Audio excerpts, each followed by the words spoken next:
YouTube. See, part of being a storyteller and doing videos and spaces and podcasting is sometimes perfection is just not there. You have to go with what you have. So, and I'm okay with I'm publishing something opposed to publishing nothing. The more I get into this realm of digital podcasting, virtual podcasting, getting used to what style I want to use, then it's just the sky's the limit from there.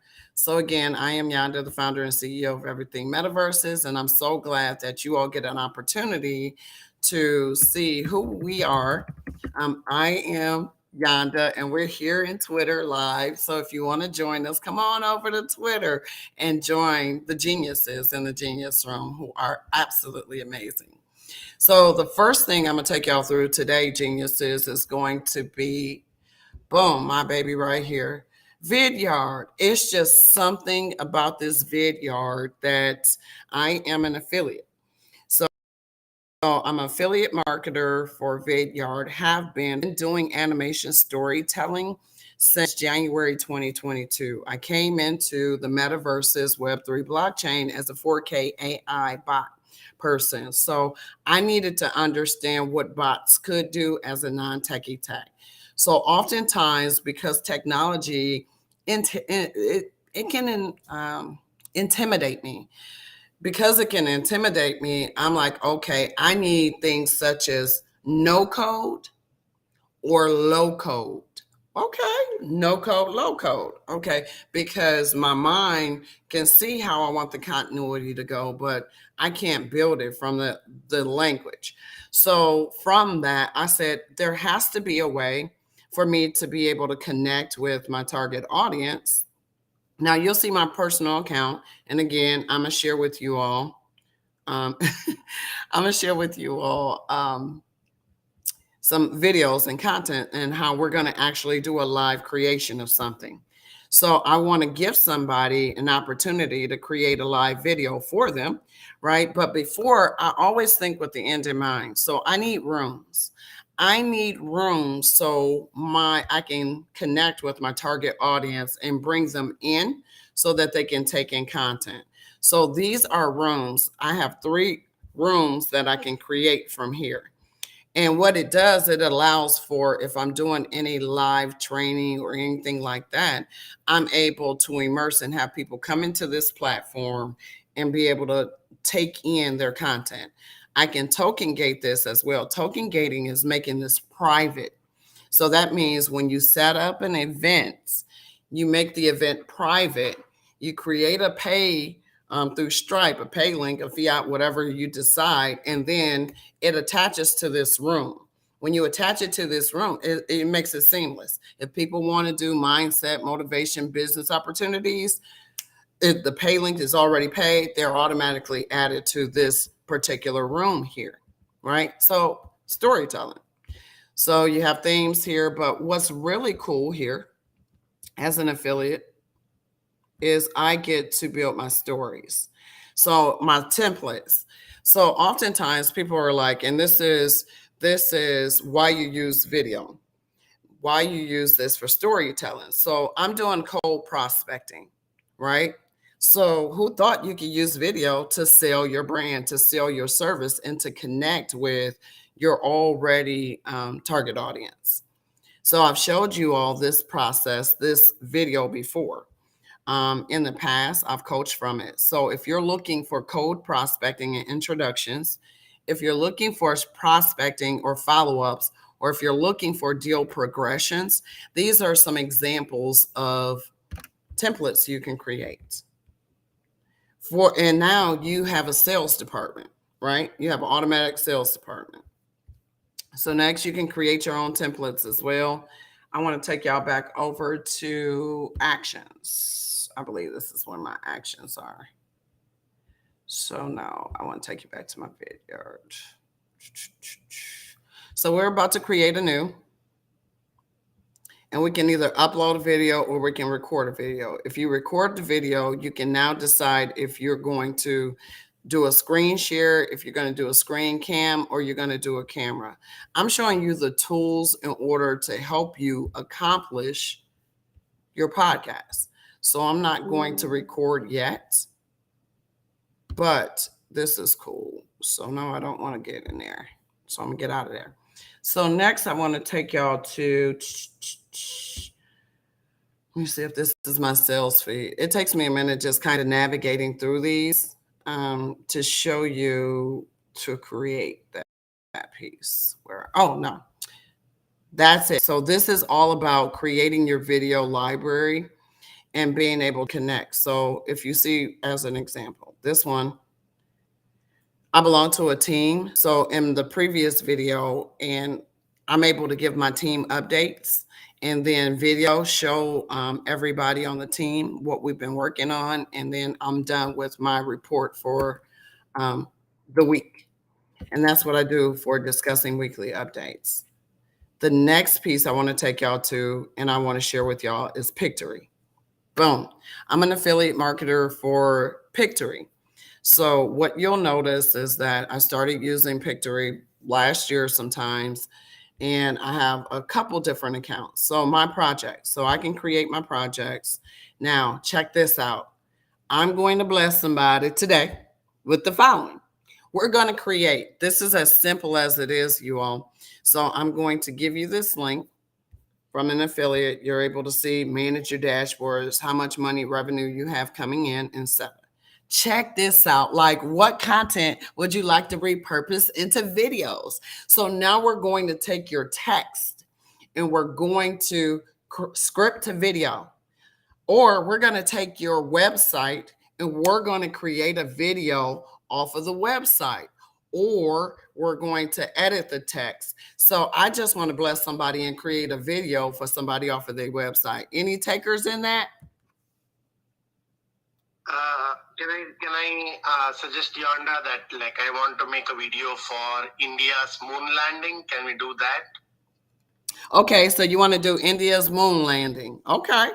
So let's go ahead, and where can I find? So the first things I'm going to take y'all and we're going to navigate through. So the first thing I'm going to do is I'm going to go over to Bing and I'm going to say India moon landing. So what? All right. So what would you like? We're going to do the latest news on India moon landing. Okay. No, I made some posts. You can probably use my posts as a reference if you want. I have explained the recent moon landing. I've also explained rovers. So you can just go to Twitter and you can go to my account, and I have 3 articles on, I think, lunar rovers.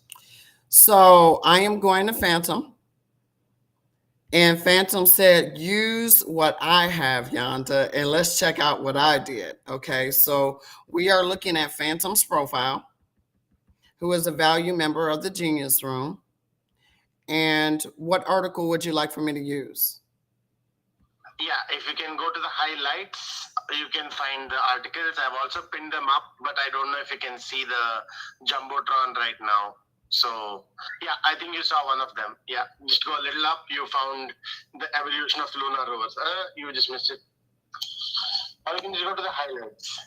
Okay, so I am looking at the evolution. I think I just saw it.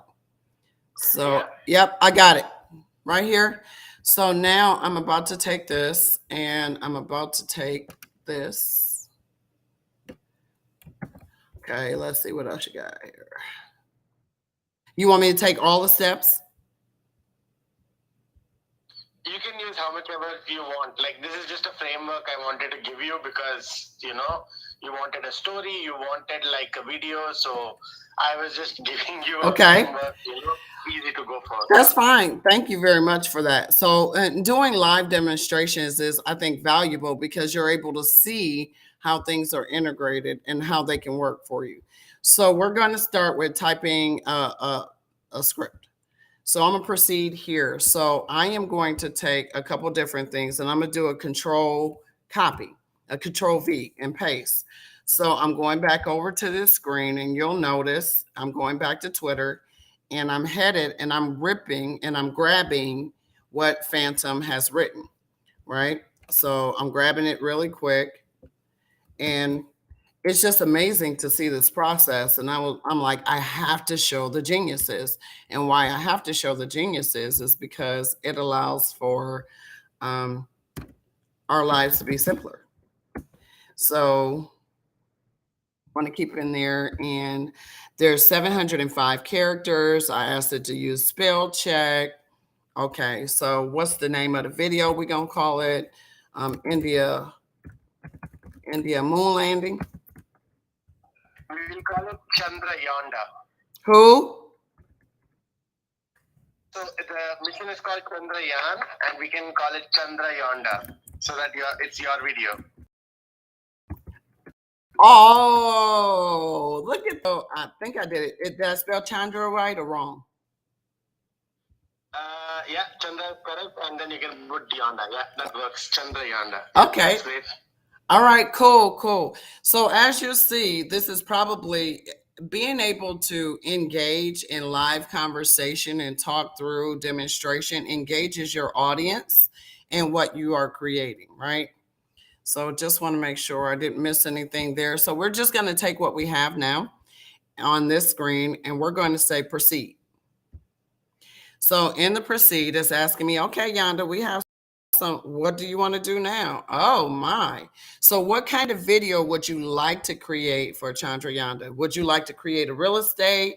Do you want it to be professional? Do you want it to be a marketing business?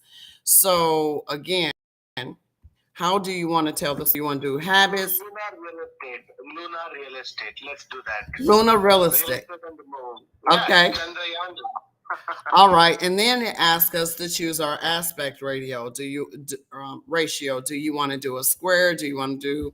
I'm just going to do like what I normally do, video presentation. Clicked on it. Wait a minute, what y'all doing? What's the storyboard doing? Hey, so it's going through and it's like, oh, please wait while the video storyboard is being created. So as you see, wait a minute. How long was that? How long was that? All right, it's happening right in front of us. So wait a minute, it's done. All right, so now we go in and we're able to update and add. That's what these pluses are for. So if you want to add something in, a blank, a visual, or link a scene, you can do that. But here is where you will scene edit. So it's already created. So let me just see what it did, right? Are y'all curious to see what it did? I am.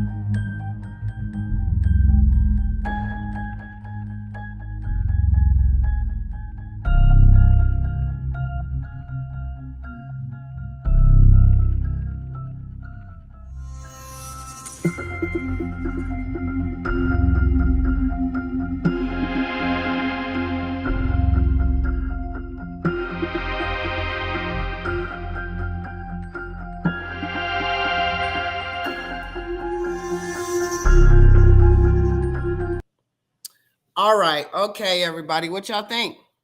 Any feedback? Yeah, a lot of feedback, but I think I will let others speak first. If they have watched the video, then I can come in because I can give you that it was a lot of inaccuracy and there was some level of just like, I think there's the AI hallucination part maybe. But I think it mixed up Russia and America. So you saw that speaking about Russia, but showing NASA Apollo stuff. So yeah, I saw some stuff there which might not be great for, but I think we can make it work over time. I think it's just about making the tool work. So it looks very useful and very quick, and the workflow is very quick. So it's powerful for sure. It's powerful for sure. And you know what, like, for instance, that's why this is a preview, right? It's not final. That's why, to your point, Phantom, it becomes so important to go over here, right? And edit your scenes and look for those inaccuracies before you finalize and download this as your video. So to your point, you want to make sure that you fact find and do your due diligence around the narrative you want to. So you would just click on here And literally, we would just start to type and edit this. So, what do we want to add in here? See me typing? And this is where you would edit and make sure your scenes are tight and spot on to what it's going to communicate. Even the video, you can edit and take it out as well. But then from here, because this is just the initial, you go in and you add your visuals. So what is it ultimately? And you have tons of videos. You can even do your own uploads and add your own video and textures into creating these stories for people. And it automatically, AI automatically picked the track. AI did everything, right? To connect voice, video, and sound together. So I want to go on mute, and I would like for us to discuss like your thoughts on this particular product and your takeaways. Hector? Well, unfortunately, I don't have access to the live stream, so I couldn't see the actual product and work. But I've seen similar products, and they look very interesting. I've not used them personally, but I can see myself using it, especially for content creation. Because that's a great way to kind of take take something and create something that usually will take you hours to do. So anything that makes my life easier for me is a win-win. So I'm would love to use it eventually, but I unfortunately just don't have access to see the live stream at the moment. Okay, that makes sense. Mr. G? I love it. I think it's amazing. I actually have generated a script using ChatGPT, and now we're actually physically creating the video and the pictures to go with the narration. But I think this is going to be perfectly ideal for me to throw that in and see what it comes up with. And if we don't like it, we can abridge it. So I'm loving it. Absolutely. Heartthrob, can you see it? Oh, I was watching the whole thing. I'm impressed with the speed in which it generated it. I definitely got some questions about it because, I mean, the cost, how long of a script you can input for video length. And, I was just looking at it as a solution to, hey, I do my blog story, like almost every day. What a great way to bring it to life. Very, very. So, and then Peg, I think you're here. Your thoughts?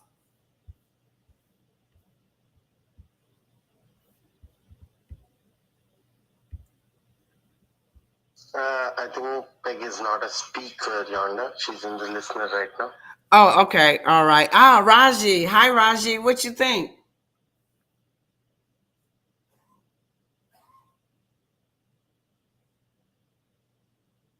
Okay. I'm really flying blind, y'all. Really can't see. So I'm sorry. So hopefully I'm getting back to everybody who had something to contribute to it as I'm moving on to the following. Yep. Let's give Raji a moment. He was just about to speak. So okay. Thank you. Yeah, no problem. Go right ahead, Raji.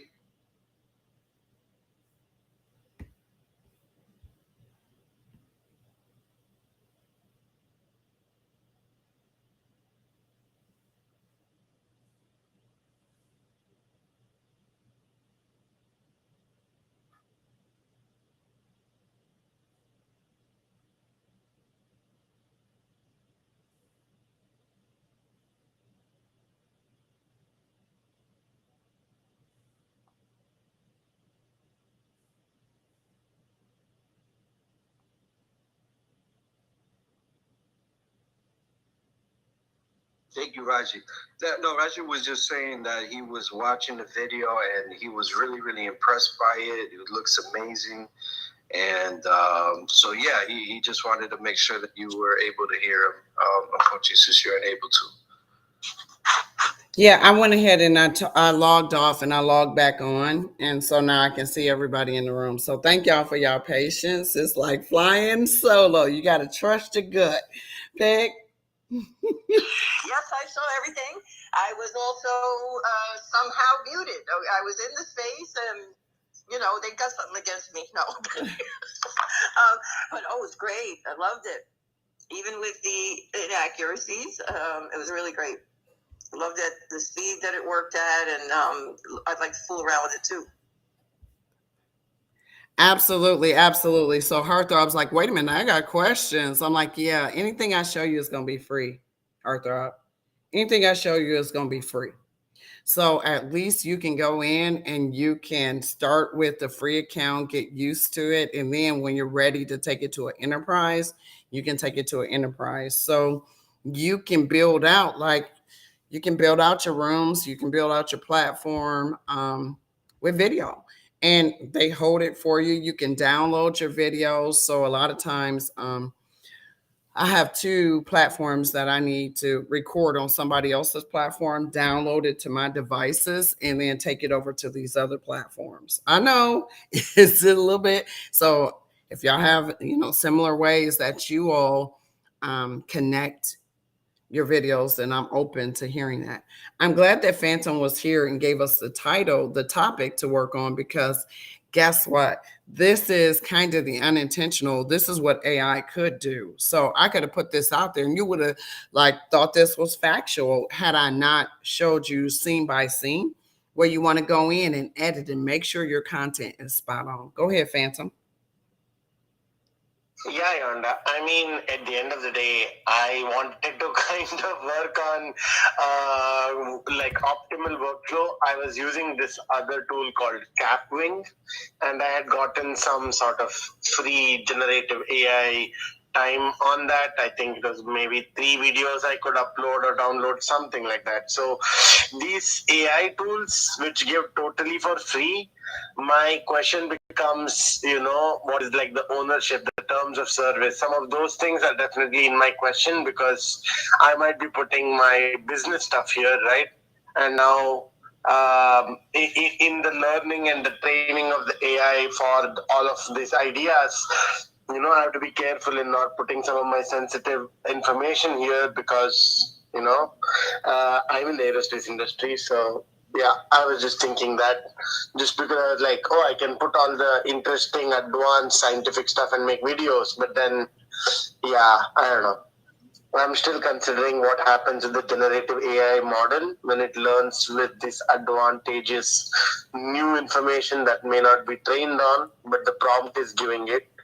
And I don't know how that's interpreted, because I spoke to an AI professor and he was like, yeah, the language model has some hallucinatory properties and it will retain some level of training whenever you give it any input. So be careful, whatever input you give to AI, whenever you put it, whether it is business or non-business. So recently I saw that GPT has been starting out like a business side, or I don't know if other people are trying it, but they're essentially trying to create private networks for businesses to interact with OpenAI without the whole knowledge training going back to the OpenAI repository.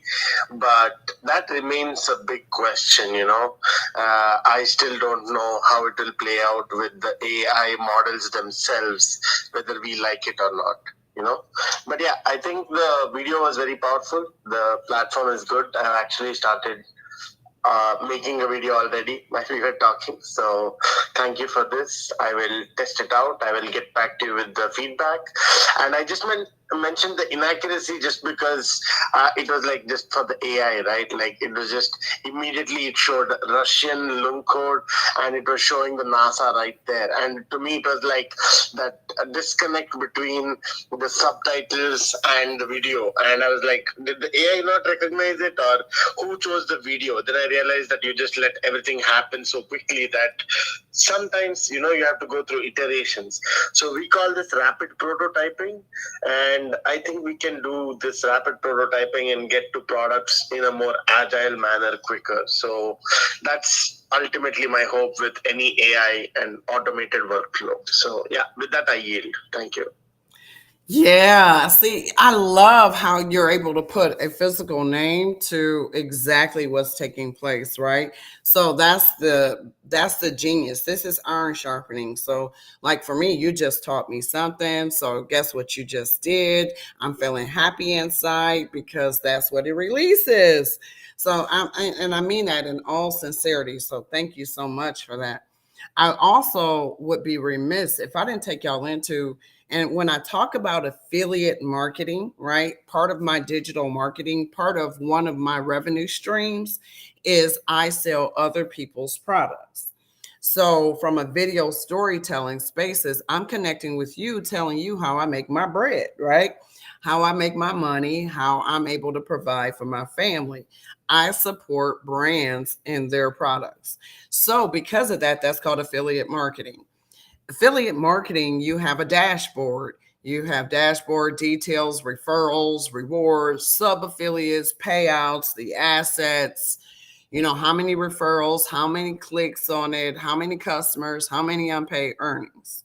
So when I say things like my affiliate links and things like that, you get credit for your clicks, you get credit for your referrals, you get credit, and that's how you're able to make your money, right? So in addition, it tells you you get 20% recurring commission for each referred customer. So in the event one of your customers or some people in the world decides that they want to use my link, right? Then I'll get 20% commission just recurring every month just off of that particular customer using this product. Then recruit affiliates. So I'm recruiting y'all. I'm saying y'all want to sign up. You want to do this. I get 10%, right? Just for recruiting you to market this company's brand. Again, I'm just showing you all how when you do make a decision to do some things, right? So here comes my link so that I'm going to share with y'all. And I'm doing this live so that y'all can see, right? So I just did a post, didn't add anything to it. So now you all have my affiliate link. But again, just another way, become affiliates. I have promo codes for referral links and all these things. When you become an affiliate, that's just money that's just sitting there just collecting, right? And you're able to generate. I look back and I got 80 cents from Facebook waiting on me right now. I can't tell you last time I did anything on Facebook, but okay. So this is one area. And again, I'm connecting with you all. I'm storytelling with you all. I'm showing you the tools that you can use to scale your business. This is an example of storytelling and using video to connect with you all. Honeycomb, how you doing? Grand Rising. I woke up to some heat and had to raise my hand. I heard Phantom in here and just, love video. It's all I do, so much video. I do it backwards in a lot of ways. I jumped in like how you were talking, Yaeunda, how you do yours, and it's long, it's this, it's right. It might not be the accurate, but it's the way you do it, right? Same here. I'm probably not the fastest. There's tools out there that do it other, but I like having as much control as possible. Is the easiest way to say it. Phantom hit a point real hard. For those that are, my misconception in the NFT world when I came in is that all of the people doing it, they were businesses, right? So I got to learn the ins and outs of the onboarding of the projects, right? But in that, Phantom said something very important: the ownership, the copyright level. So how, with all these new AI tools, just a little hack I do, because everything, if it's educational, you don't have to worry too much. If you're doing any sales of anything, I go to the AI, since there's thousands of them, and I go check out the copy. What is the rights of what I make with it, if I even use that AI? So that's how I've been able to navigate which AIs to play with to see if I like it all anyway. I spend more time on that copyright aspect and what can be done with the content that's created. And Phantom, when you hit on that part, it's huge, because I've had to go remake a lot of content because I didn't do my due diligence on the permissions of that technology. So, and that when Phantom hit it, that's just a huge component if you're looking in of drawing in funds or any type of revenue. Make sure you do have the rights to do so. You can come back in the end and bite you in the ass. Woo, good point, Honeycomb. Good point. Phantom? Yeah, Yonda. I mean, this has been my qualm since the first day, right? Big data gives us these products for free and then comes and tells us, oh, yeah, we have this product for you, where you come in and you get packaged as the next product, right? They're selling you as a product to their investors. So, where is the product? The product is in you. And this is something that none of us realized until, like, what, 5 years ago? Like a lot of people discuss this, but the ownership, like the discussion was just getting started, and suddenly you saw Apple, Google started hitting like billions of dollars, and everyone was wondering like how. Yes, Google decided to organize the internet. So they took on that complex challenge, and that is why they are ahead of us in this organizational standard. Doesn't mean that we cannot organize, it just means that they are better at it and they use technology for it. So my hope is, can we organize with people? Can we make and educate people to learn how to navigate these things, right? So all the free tools that come at a price. There is an opportunity cost.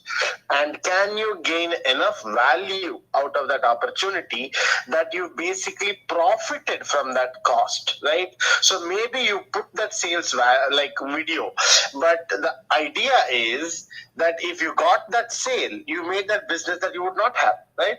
So you got that sale that day, and that success set you up to say that, okay, my video editing may be bad, but the tools is supplementing that expertise, and I can get my message out more quicker. I can make it contextual. I can sell it more differently. So I don't have one video fits all. I can literally make a video for each business I sell to, maybe in a couple of hours, and I have a framework, right? So these kind of things are very powerful, depends on how you use it. And ultimately, yeah, you are giving away some of your IP, but the other company has to actuate on it, and then you have all these legalese between them. So that ultimately is where, please read the terms of service, please read what ownership you give up of the data, and always beware of what platforms you're using for what purposes, right? It is okay to pay maybe a little bit to get a more secure way to kind of make your own content and have higher ownership, right? Because ultimately you are going to make value on that.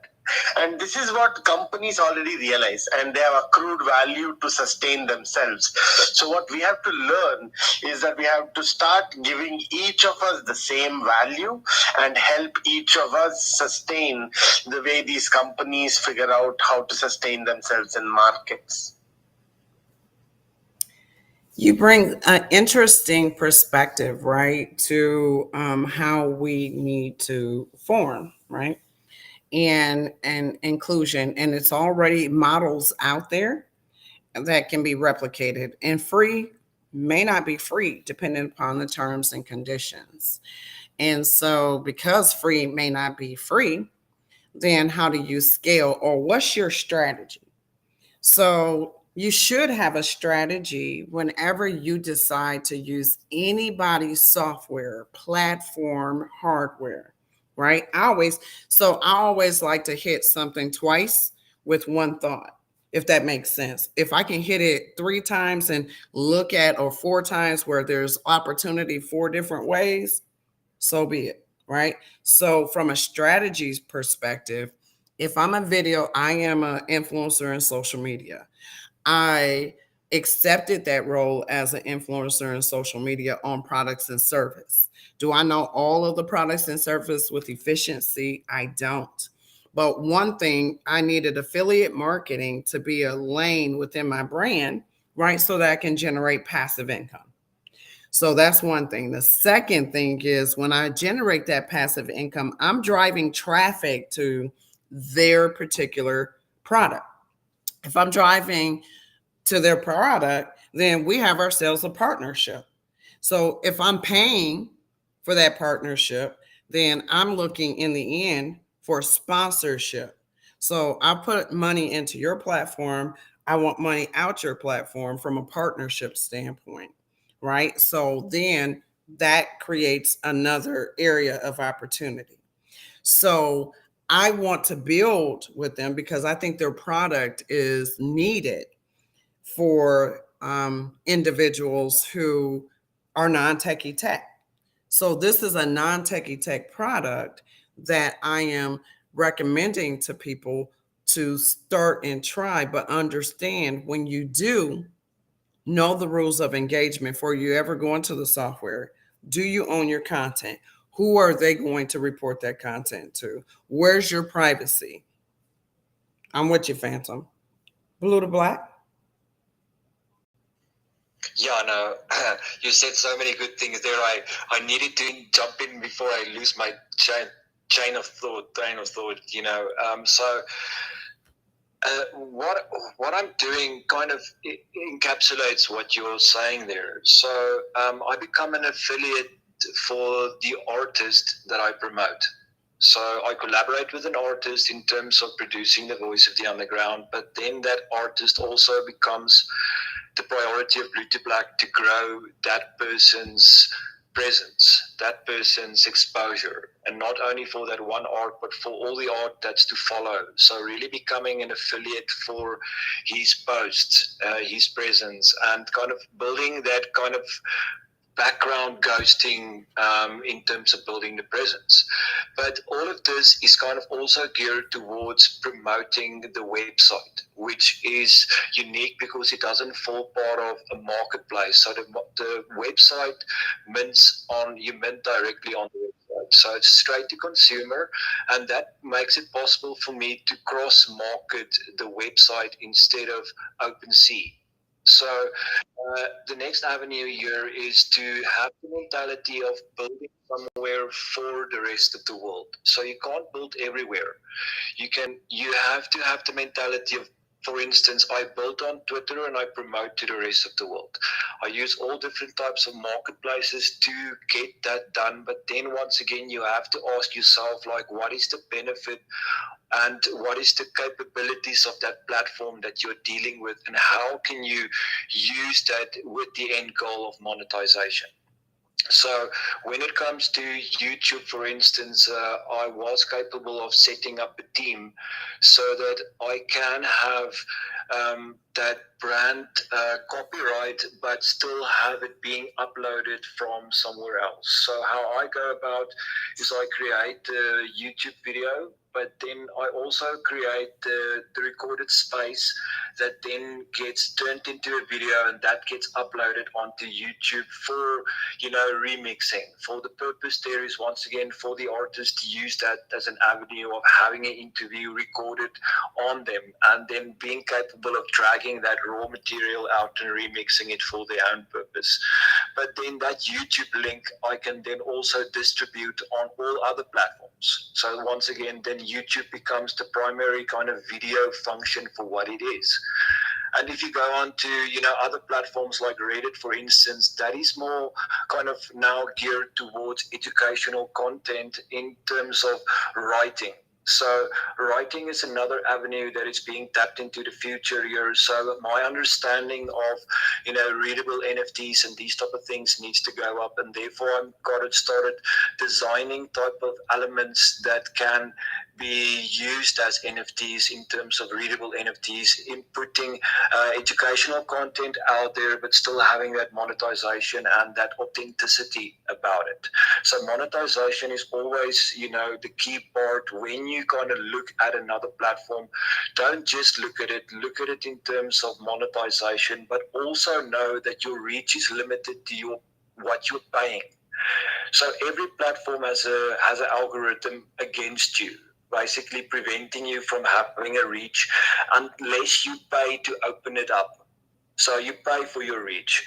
And that is something that becomes very important here, because that means that you might have a lot of impressions, but you will have low engagement. So you have to find your unique community, and you have to grow as slow as possible so that it gives you the opportunity of engaging with the people, engaging with the audience, so that you build a valuable kind of interest engagement in the future.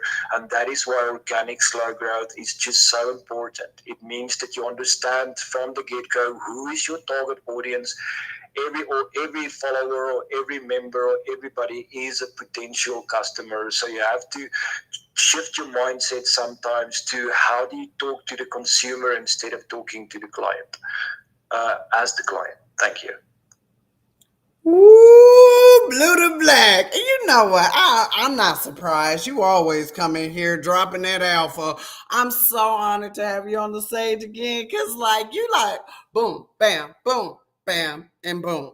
Yep, that's exactly what you just said. I love it. Thank you, Blue to Black, because it's real.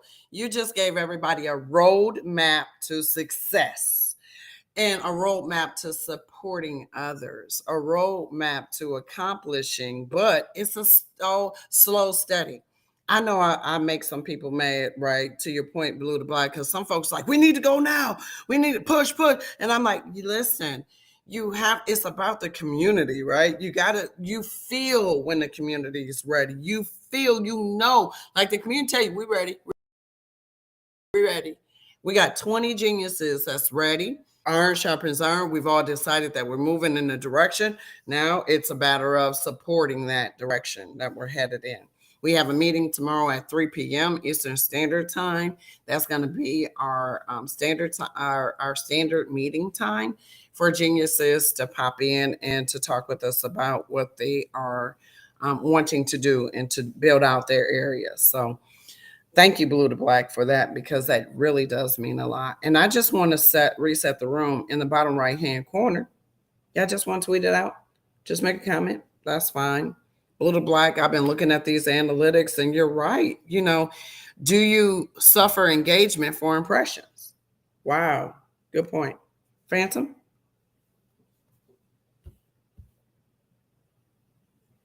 Yeah, Yaeunda. I mean, this is what I call the freemium model, I think. So you have a free service that you introduce your customer to, where they come in and have a limited capability, but they are still part of your ecosystem, let's say. And they kind of, in a way, they're paying with their data, their time, their attention, right? So that's how we are kind of capturing them. So we started moving away from money, and now we started capturing attention and time. So that ultimately is how I see social media just becoming, very different type of media, because we had a lot of people just trying to connect to other people, but the algorithm itself, right, was just evolving with our emotional needs or something like that. And I will also say that yeah, they are charging us for the extra marketing analytics, but yeah, I mean, if you're a casual social media user, I don't think you're looking at that. I think maybe people who are serious, like businesses or someone who, requires that authority and verification, who is going to commit to that, is probably going to, subscribe to something. So definitely, in that sense, maybe over time you can give them verification just because they've been, consistent, or it is ultimately, a way to monetize and then just say, okay, here you go, a blue check mark for, you paying money. So now you have put your money where your mouth is. And so you have to be careful how you speak, because you also have your money at stake, right? So after you have 10,000 followers, you say the wrong thing and your account get cancelled. Yeah, you can create a new account, no doubt.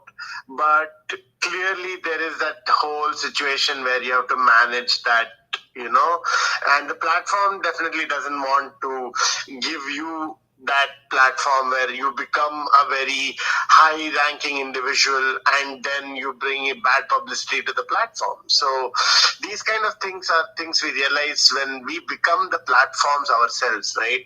I think Blue to Black was saying about affiliate marketing with artists, and my whole question is like, people will come and say, hey, can you support me, and I say, okay, cool, let me know what you actually do, how much effort have you put in, and what is the problem that you're having, right?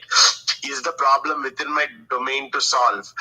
And if not, I will redirect them to someone I have met on Twitter who I know who may be of better help, like a marketer, like a financier, right? So those kind of roles I cannot take up myself, but I can like network. So I extend that network and possibly get them that help. But they have to actualize as well. They cannot just rely on me to do everything. So either they have to pay me for my time or my network or something. So in that sense, I think eventually when we become communities, we do this for free because we believe in each other, right? We are like, hey, you need something done, I will help you get it done. But please, you have to understand that we have to come to that problem together. You cannot keep telling your own version of the problem and not letting me help and then claiming that no one helps you with the problem as well. So, but I think I'm getting ahead of myself and I see hands up there, so I will yield. Absolutely. He was like, no, y'all better get this stuff together real quick. Let me tell y'all something. At some point, the break even, you have to decide, are you the product? Are you gathering? So there's rules to engagement on how we do it. Don't call me asking for help and then you can't help yourself. What kind of stuff is that? Do I want to put more time into your stuff than you putting in time? How dare you? I hear you loud and clear. I hear you loud and clear, Phantom. So for in what you're saying is so important.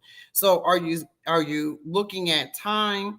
So when you look at, I call this like I understand Drayton a little bit, right? So I started looking at when you give it away for free, right? So that people can continue to build, continue to know how brilliant they are, how wonderful they are. Give it away for free. What can you create and build? Man, massive. Mr. G, I noticed you had your hand up. I want to acknowledge your hand, and then we're going to go over to UD Heist. I was just going to share how amazing this alpha is, and most people would pay top dollar to get the information that you're giving out for free here. I know I would be, and so I appreciate it so much, because do I want impressions? Do I want engagement? Where's the dollar amount for my company? And so this is just great information. Thank you. Absolutely, absolutely. And so you all, I'll just introduce you. I'll take y'all to the door. Whether or not you open up the door and look what's inside, so be it. I'm going to share my Walmart affiliate link with you all as well, because yep, I'm a whole Walmart store. That's right. I'm going to share my Target affiliate link. I'm a whole affiliate for Target. Again, nothing says that part of your business can't be supporting other business. Blue to Black say, listen here, I am the creator for the creator. Okay. So I've now put together the toolkit. So if you're an artist and you need representation for your brand, hey, holla at me. I hear you, Blue to Black. And that's when we're able to keep people in their swim lanes, right? And we start to create, that's what we do here in the Genius Room, is iron sharpens iron. So people come here. This is World Geniuses right here, y'all. Where you find them, they right here in this room. This is where we're different. We're completely different from the aspect of we're sharpening each other. We don't know what we don't know, but if we listen to hear, as a community, we build some incredible things for the world. So I'm excited that we do that for the world. So I want to take a few minutes, and I know we got some hands. So I want to head over to Phantom, then Blue to Black. Yeah, I'm going to Phantom, chill. I'm sorry, was it you, Yudi? I'm sorry, did I skip you? You know, it's okay. It's good to be here this morning to encourage, motivate, and inspire the community. Iron sharpens iron. The theme of today's conversation is actually very important because Twitter or X is actually meaning business, and most of us are verified accounts. And I also came to understand something recently from the way Twitter, or rather X, to take the time for us to be custom with the new name, is being programmed.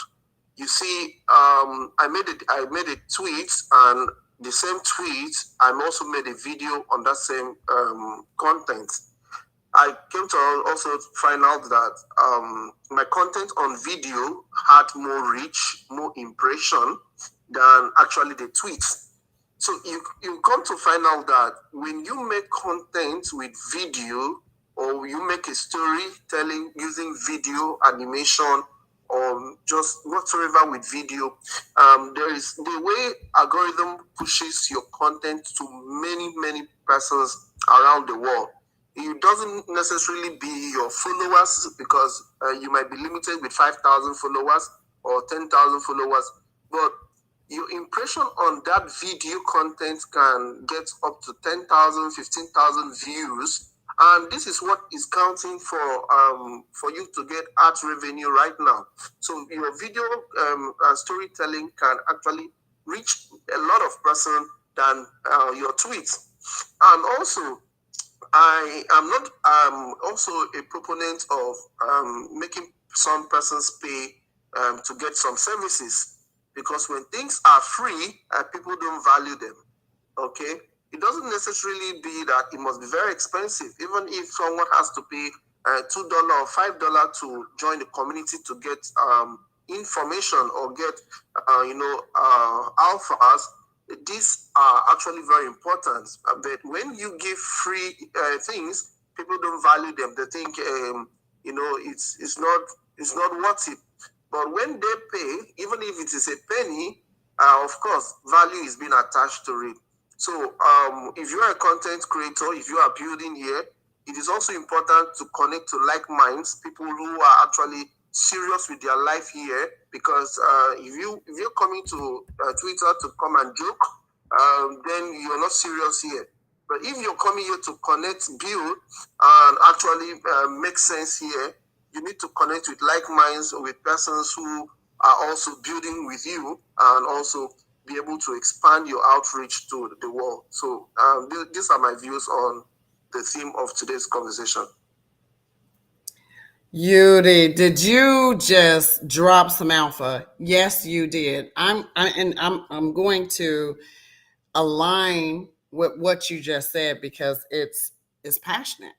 So I'm showing you my screen, right? And I'm showing you my PFP and my profile, right? So I'm almost 10,000 followers. So we know at 10,000 followers, but it's organic, right? That it's going to open up some other opportunities, right?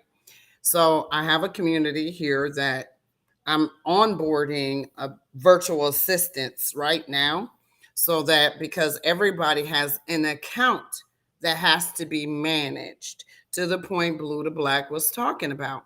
So I look over here really quick and I'm like, okay, let me see some of the spaces that's going on, because they sure got some people in here. And maybe I'm not teaching people what needs to be taught. And maybe it's more revolutionizing legal services. And so maybe I should have some of that content in order to draw 500, or maybe partner with KuCoin to have 500, because I feel like based on this is valuable, that's valuable, and that's what Spaces does. Spaces allows for you to have the selection, the opportunity to select where you want to go. But what you were talking about is so important, and not a lot of people know where that alpha is, Yudi. So I wanted to show, like, y'all notice I got monetization drafts. X Pro is in here as well.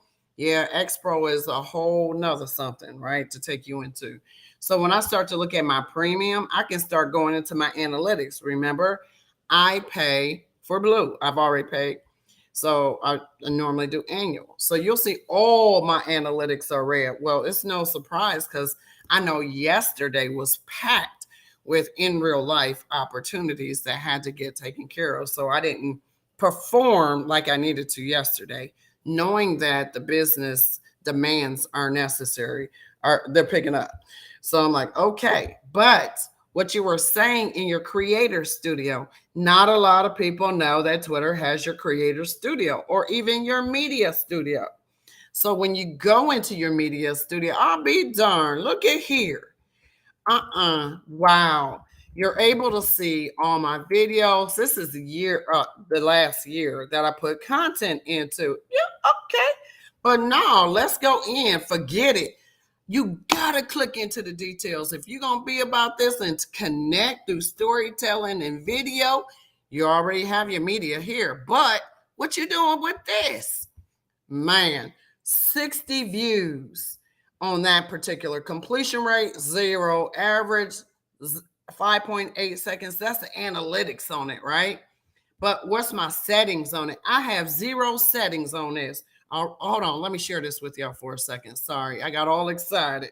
So now I took y'all into the video of the media studio because we're talking about the media and we're talking about how to impact the algorithms in order to get your engagement where it needs to be. But I'm showing you your media details.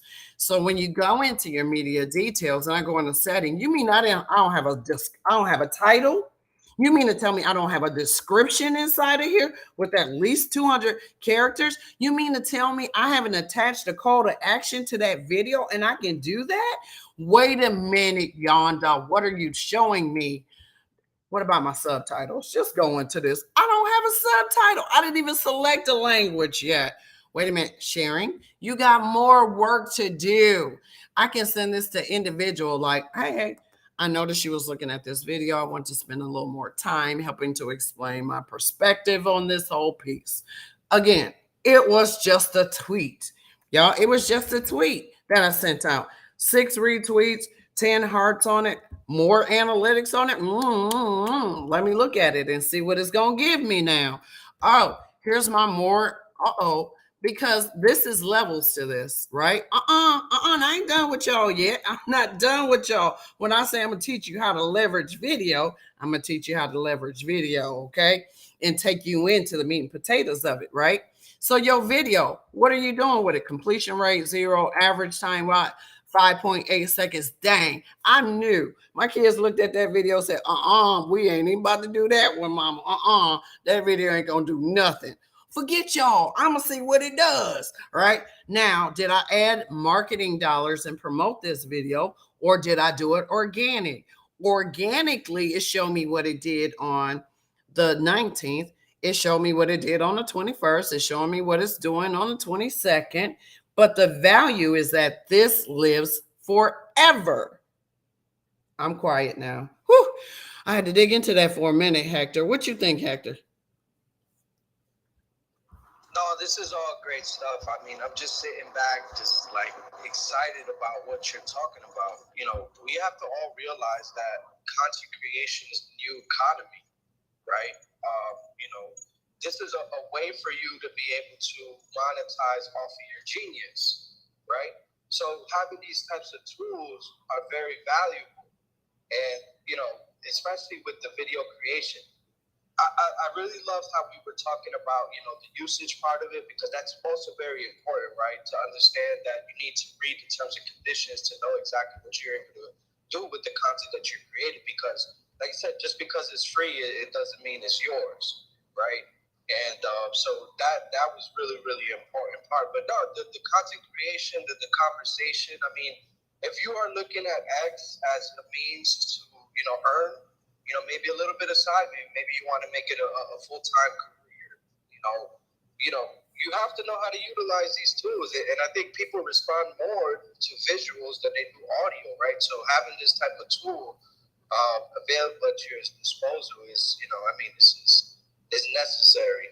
But no, I'm loving the conversation and just enjoying just learning how to, navigate around, using these AIs and what's yours, what's yours, right? Of course, always refer back to the terms and conditions. Every AI is different, or every tool that you use, right? It doesn't have to be AI, just anything in general, anything that you use to create content. You have to make sure you read the terms and conditions. But this is a great conversation. Enjoying it. Great, great. Mr. G, any insight? Oh, I just love it. I mean, you and I are old school. I remember the first video I had created. I mean, I probably put, I don't know, a couple of 100 hours into video editing.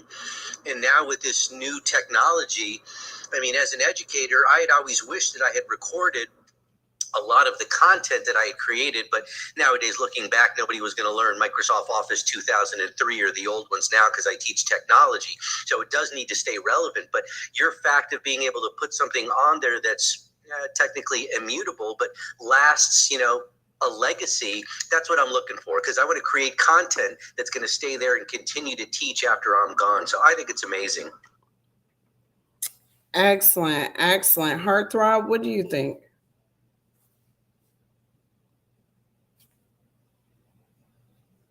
I agree that, this is going to be a time saver. And if you're looking for something specific, as I always say, AI is going to do about 75 to 80% of the work. You got to do the last 20% because everything, it always needs work. It does. It does. Phantom? Yaeunda, I don't know if you already saw this, but while we are speaking, you can quickly check out the 2-minute video I quickly put out from Pictory. I have made a much more broader script.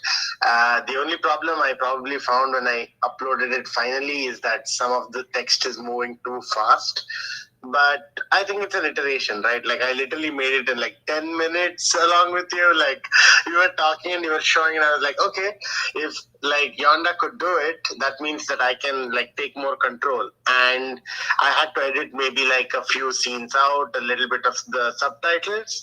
But the main thing that I did was I standardized the timing for all the text, which I think I need to look at next time, which is like different texts need different times to read and things like that. But it's an iterative process, right? You start learning and basically each time you do, you figure out what mistakes happen. And maybe someone is like, hey, I couldn't like refigure out your video at this point. And then you're like, okay, that's quality control. So someone had a problem with the communication. So effectively you just keep that in mind as well. So that is the inclusivity, the holistic integration of different needs, right? So you're trying to communicate to everyone. You're trying to sort of generalize in the sense that you're trying to reach as many people as possible. So unfortunately, in these generalizations, we start saying that, all of the people are behaving exactly this way. No, like there are these behaviors that can be noticed largely in the population, but doesn't mean that we are all beholden to these statistics, right? So I think that these statistics sometimes have no clue what they're talking about, but that is exactly why I'm scared of the big tech. I'm like, what have they already figured out about us, and they have already had so much time to analyze us. And I'm like, have I sat and analyzed myself as much as Google has? They have a team of experts sitting and analyzing individual, how to define the self. And they are doing the whole self-awareness by saying, oh no, the machine has not become self-aware yet, don't worry, But they keep asking that question, what is the self? And the day the machine says, oh, I know the answer, we have achieved AGI. So I think that it's a very interesting place to be right now. I don't think the AGI is coming, but it's just that, the general intelligence itself is evolving between people and technology. And I think we just need to take more control of that technology over time. So with that, I will leave. But yeah, I think you can see the value of your advice already. You actualized me to make this video because I was like, can I do for Chandrayaan a quick little video? And I was like, it'll take me at least half an hour to an hour. No, 10 minutes. It took me 10 minutes and like 2 iterations I did. But yeah, I learned my lesson as well. And I put it on Twitter just because I was like, this is this version 1 that I want to put out there. And I want to show people that, within like a small amount of time, you can do this, right? You can get the message out. But the main problem with narrative and storytelling, I will tell, is that you might start setting the wrong examples. So be careful. Storytelling is powerful. It is the way we have communicated intelligence throughout human history. And before we wrote, we sang, we told mantras. All of that was cosmic stories. So it is just storytelling is language. Language is storytelling. We are telling our experiences from our perception, and we are trying to help the other human tackle nature and reality. So, try to be helpful whenever you kind of tell your story. And even if you find the necessity to scare someone, right, ensure that there is a moral to the story that you're scaring them from, right? Create a fear that is actually helping them survive in society, right? Don't fear monger for the sake of fear mongering or for the sake of views and impressions, because I don't know if people realize it, but some of the times they kind of try to present it eventually creates that fear mongering. So I do think you have to be responsible in your storytelling, and you have to just be responsible everywhere. But yeah, storytelling is about the narrative. So be careful what narrative you set. Very important, Phantom. Very important. Mr. G, when I decided I was going to, because I've been in the metaverse all my life, y'all can't tell me differently. I'm trying to tell you. And so when I decided I was coming into the metaverse, I had to understand one thing. I wanted to know who AI boss was, right? So I'm like, I'm not going to mess with these 4K AI bots until I find out who is the boss of them. Who controls AI if AI got out of order? Because I ain't trying to mess with AI because it's not even a fair fight. I look around now my house, I'm like, oh my God, I can't even speak freely unless I turn my mics off and everything else. My TV listening, my Alexa listening, my laptop listening, my cell phone listening, the dang doorbell listening, everybody listening. Where y'all going with that information? Once I found out, I said, okay. Now, I need to be a part of that team, right? I need to be a part of that team that has AI under control. At least I think they have it under control. Okay. Anyway, so I'm pointing y'all to the screen because I'm coming blue to black. I know y'all like, Yaeunda, what in the world? Listen, yep. As a non-techie tech, I want to know who. I did. Right? So was it NVIDIA? Was it Zscaler? Was it Microsoft? Was it who has? So then I need to understand how, but I don't know how the information is being used because, I don't have clearance at all. I wanted to show you again in your media. So when you're using video or storytelling through video, or you're leveraging spaces to connect with your community, what are they saying about you? So it's so important to drill into your insights of what they're saying about you. And it'll tell you how many tweets. And you can go in and you're able to see 31 tweets. The peak hour was 6 a.m. Well, I'm in but if I want to test out, I would move to a different hour and a different hour, and I would really be able to see. Now, of the people that tweeted on this particular day, right? Of that particular day, and I'm now analyzing, that's my top day. Most often, I'm able to see who was the most influential person talking. I'm able to go in. Yep, there's so many levels to this. But again, if you're making a business here on the platform, then certainly you want to dig into and understand where you can see if your videos are performing or not. And gather that video activity, tweets, home, and get those insights. I'm going to move to blue to black. I'm headed over to Nino's, and then I'm headed over to Big T. I wanted to inject into the earlier conversation out there, and it's way past that. But what I wanted to say there as well is, the secret to storytelling is emotional identification, first of all. You don't need to know much more than that. And then the next bit of advice I want to leave you with is know your audience by understanding your analytics and your statistics, but know your lane by asking yourself, what is it that you contribute to society?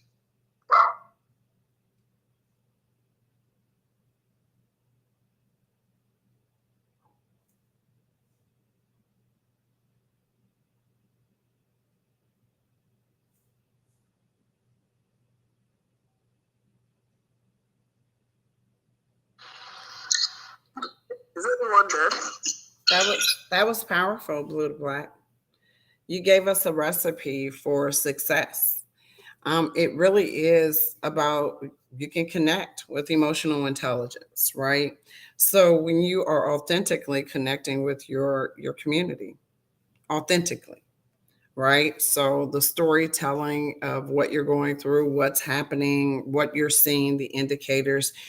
There's so many, y'all. When I looked at this, and this is where I wanted to take you next, right? Which was the podcast. So I wanted to show you things like I had no idea it's ever easy because they've been trying to get me to publish since last December, my first. So I went ahead and published my first podcast. But here on this is, I don't even know what podcast this is. Okay. But this is Spotify. I think it's Spotify. I don't know, one of them. And what you do is I did my first episode, set my podcast up. Now they're saying, oh, how would you like to be paid? Well, wait a minute. You paying me? I just did my first episode today. What you mean how I want to pay? Well, let me see. Am I eligible to get paid? So how do subscriptions work when you're video storytelling and you want to be paid for your content? This is where you move to from a paid content. So I knew when I came in, 10,000 was the magic, or communities, having community members. So my aim, and I told you my goal every single year has been to gain 10,000 followers, but organically. I could have been bought ads for it, right? And been on the top with 10, 20,000 followers, maybe more. But get paid for your podcast. So they offer monthly subscriptions to your fans. Sound familiar? On this platform. Listener support. Activate your listener support. All I have to do in order to be eligible to monetize my voice, my podcast, is to do 2 episodes, and then I'm able to monetize my monthly subscriptions. Wait a minute, that was easy. When I go over to Instagram, I got to have 10,000. When I go over to Facebook, I have to have 10,000. When I go over, I'm like, everybody has this, you can't make this gate, you can't get in unless you have 10,000 followers. Well, that's not going to do for some folks. They have to look at independent opportunities elsewhere. So here's an example. The Metaverse affiliate marketing. So I wonder why they gave you so many characters. All I wanted to use was 12, but they give you like 80. Why not use 80 to communicate with your audience in your profile in any social media platform? See if you can use every character. Play a game with yourself. Use every character. Okay. So now you'll see this is published in here. I'm just going to click on it. I put this, how many times it was played, and all I did was a teaser, right? But they're like, where's your next episode preview at, right? And then I can add polls to it, and then I add question and answer to it, and they build it. If you do Q&A, 50% more higher engagement when you're in a Q&A type thing. I had no idea. So I'm going to go quiet because some of y'all might already understand some of this stuff. For me, I just built it this morning to make sure I can take y'all through. Like, here's an example. If you're being token gated and are not allowed to monetize your voice, your superpowers, there are other independent platforms that can do it. Because we were talking about you can be token gated. I'm comfortable on Twitter. I love Twitter. I plan to build on Twitter, and I'm transparent with Twitter. So I wanted to add that in. I'm teaching Twitter stuff for free, but I'm also teaching you alternatives, right? So you want to interact, Q&A, automatic on episodes, and then you're able to engage. I had no idea in building any of this stuff, okay? But again, walking you through how to use your video, how to storytell through it, how to not limit yourself in where you're creating video. And y'all, the last thing they said, hey, your episodes, do you want to share your RSS feeds? I'm like, share my RSS feeds? What is that? They were like, oh, your podcast you just did. Why don't we just go ahead and give you the links to go ahead and add it to Google, go ahead and add it to other places that have free not free. Let me say not free. They have a platform where you can cross merchandise yourself as the product. Hope I said that right. I'm quiet. Hi, Nino. How are you? Oh my goodness. Grand Rising to you. Thank you for, you and the two co-hosts to, open up the space here. You're saving so much time for people, right? Because you sound like someone like myself, right? I'm 53 years old. I have a family. I work. Then you have life, and then you have this, the Web3. So to me, it's like you're on taking all these new things into your life, right? Because when it came to social media, and trust me, I'm going to try to keep this under 2 minutes because I don't want to lose the audience. But my thing is, you have to do what works for you, right? Because I've seen so many people, because I've been on this platform now since November of 2021. And I do hold spaces, and I've made mistakes, like we all have. But it doesn't mean that you go away. What you do is do your due diligence, and that's what you have done, right? You're like, if I'm going to be here, let me find value, because you don't put all your time on Twitter. You can't neglect the other aspects of your life. So for me, it's finding that balance. Right? On your days off, maybe you do time slots. It's like, you know what? I'm going to do research, right? And the thing is, guys, you don't have to try to figure out everything all at once. It's 1% or 5% every day. A half an hour here, maybe you wake up early. So for me, it's, telling myself that I don't need to figure out everything. But what I've always done, not just on Twitter, is surround myself where people are where I want to be. People that are smarter. So this way, because I believe that most people that are successful, they had mentors. Someone helped them. And when you become successful, that you want to help others. It's just human nature, especially if you have empathy for people. But when it comes to storytelling, right? It's just be your authentic self. Be genuine, because it's all about trust. If you've been in this space long enough, people have been scammed, people have been rugged. So you need to educate yourself. So make sure that you're aligning yourself with the right people and just taking the time to do the research. Because when you come here, you see everyone where they are, but maybe they've been doing this for years or decades. So you need to start at the bottom and gradually work yourself up and doing what's good for you. But when it comes to this, right, the video storytelling, it's very important, but it's not the only thing, right? And what I'm doing now is the same thing that you're kind of doing, is using these other platforms and utilizing YouTube, Google, Spaces, and getting other people's perspective, because you might not agree with everything that they have to say, but maybe there was a word or maybe there was a sentence and you're like, oh, you know what? I'm going to put that into my bucket. And that's what you're doing here. It's like, come in here, go to the spaces that resonates with you, and then build within that community, because you can pretty much find what you're looking for within that community. So to me, these spaces are very important, because I come in here, find value, and even though like this morning, I'm doing things around the house, I'm an early bird, and just meeting you, everything, like we follow each other. And I just wanted to say thank you for making yourself available for others. And if anyone else ever decides to do spaces, when you open it up, I don't want you to close it after 5-6 minutes because no one showed up. That's not the importance here. That's not the priority. The priority is that you made yourself available for others. So to me, you're a champion, because if you're going to spend the time to build up a space here for others, I want you to at least have a minimum for 30 minutes, because it does get, lost in the shuffle. And it's very important just to keep it open, and then people will come in there and just talk about whatever your interests are. You will find your tribe. Thank you for the floor. Thank you, Ninos. You're right, and thank you for gracing the Genius stage. When we look at and we're talking through community, when we're looking and we're talking through social media, when we're talking through these videos, it's so important to be who you are. You creating those experiences for you all is what I aim, right? If I have impacted one of you all today to act and to motivate and to just take that step forward, my job is done. Self-fulfilling for me.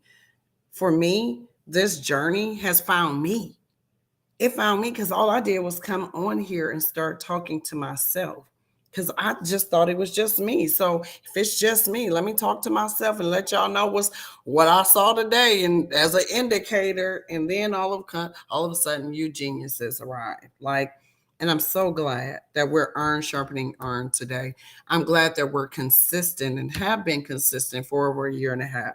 Mr. G, Hector are just a couple to name, but there's so many in a listening audience. There's so many on the speaker stage that continue to support the brand.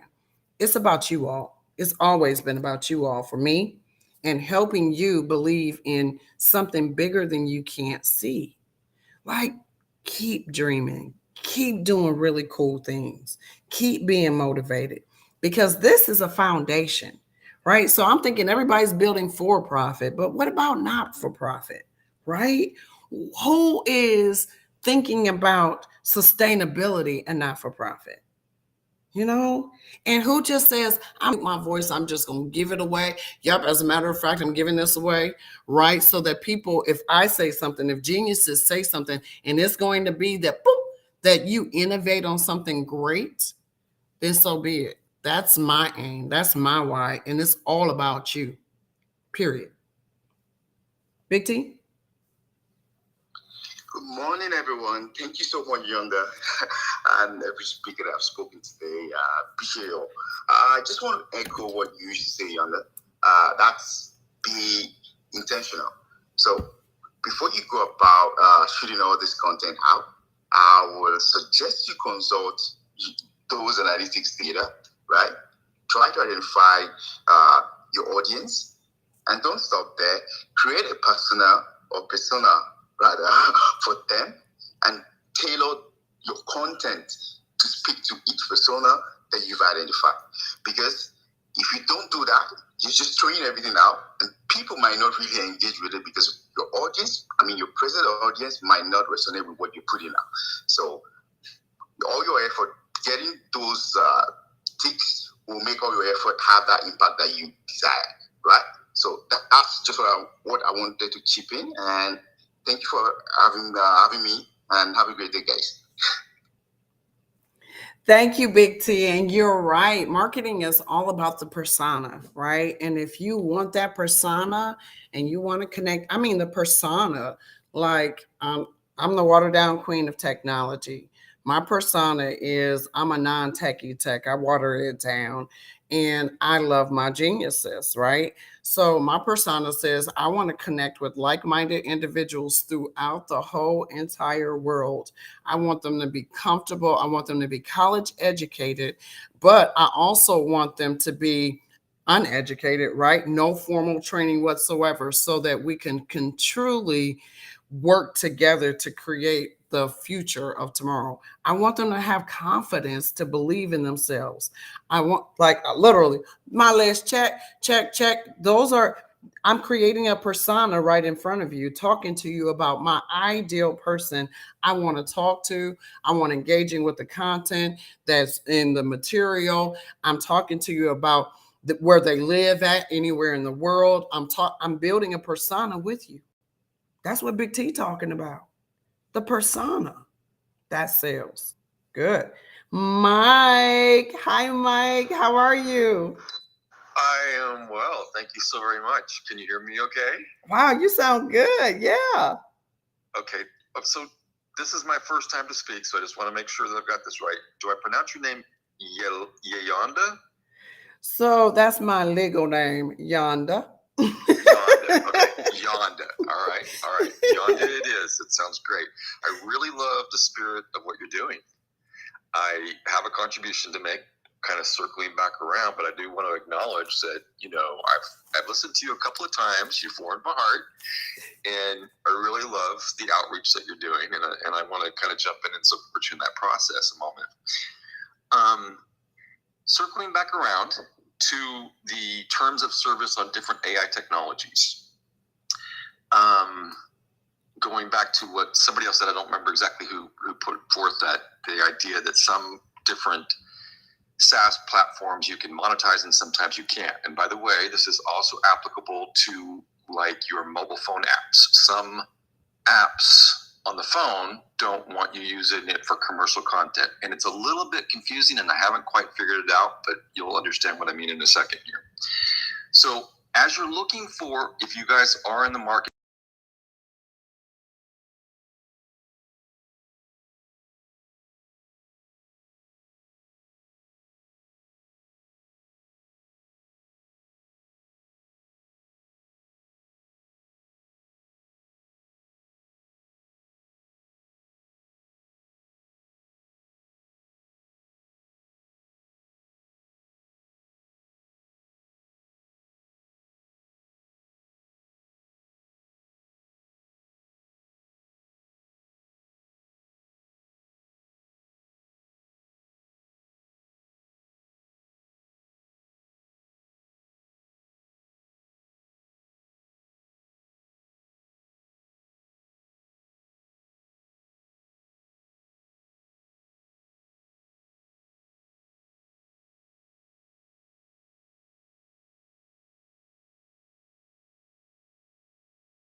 I found the language to be a little bit gray and a little bit fuzzy. So if you're looking at a substantial investment and you're going to be using this platform, one of the gentlemen that spoke earlier said that he had to go back and redo a lot of his video footage or a lot of his content. I don't remember if it was video or still imagery, but he needed to go ahead and do that so that he was able to monetize it in a way that he couldn't be sued later on, or wouldn't have the carpet pulled out from underneath him later down the road.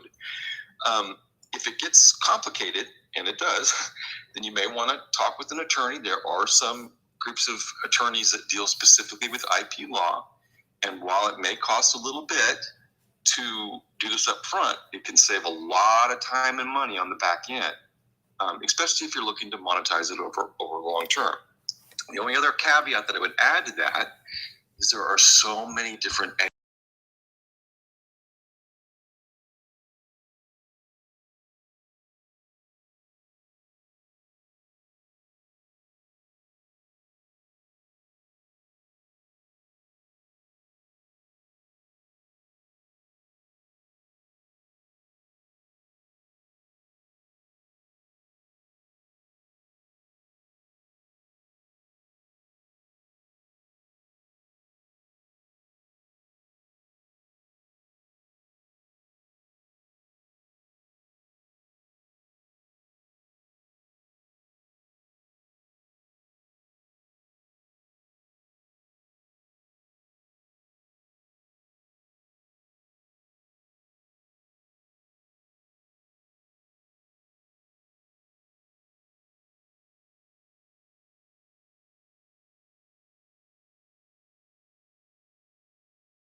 idea of intelligence, sentience, and life itself, right? How we value this.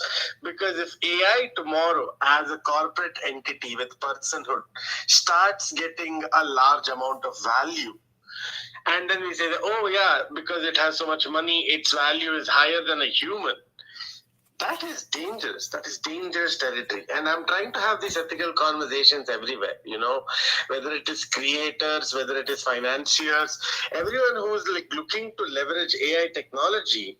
Hey, do you understand what you're saying? You're already putting, you are already looking at it through a technological lens. The information system is a limiting system. You're not looking at reality, but you're looking at a digitized version of reality.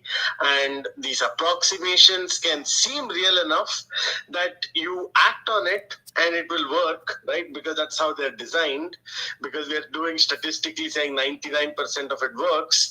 But each time you may be missing out on that 1% that could have revolutionized and balanced the market, right? You're just going from these dynamics to kind of extract value on some level to kind of reinvest in the community or whatever. But whenever you do that value extraction, I think Mike made a very interesting point. Who is regulating it? What are the laws? Where are these enforceable? And that ultimately decides how I can extract the value and from where that fight can come for that value distribution. Because when I extract value from a region, right, I have to work through the regulatory authorities. Otherwise, at some point, that region will feel, the imbalance, and then they will come back to claim what is theirs, right? So I want people to be willing to give us this and also understand enough that they give it in the sense that, they know what they're risking, they know what's at stake, and they're empowered stakeholders. Wow, look at you, Phantom. So I did some research, Phantom, on serialpreneur. So we started talking about solopreneur, and then we went into serialpreneur. And so when I think about the work that has to be done, it's an open framework, it's a foundation, it's an opportunity where people come in and they share, like to your point. And there's several schools around the world that have been created that kind of helps to serve as a guide to where I see who we are as the geniuses, collective geniuses.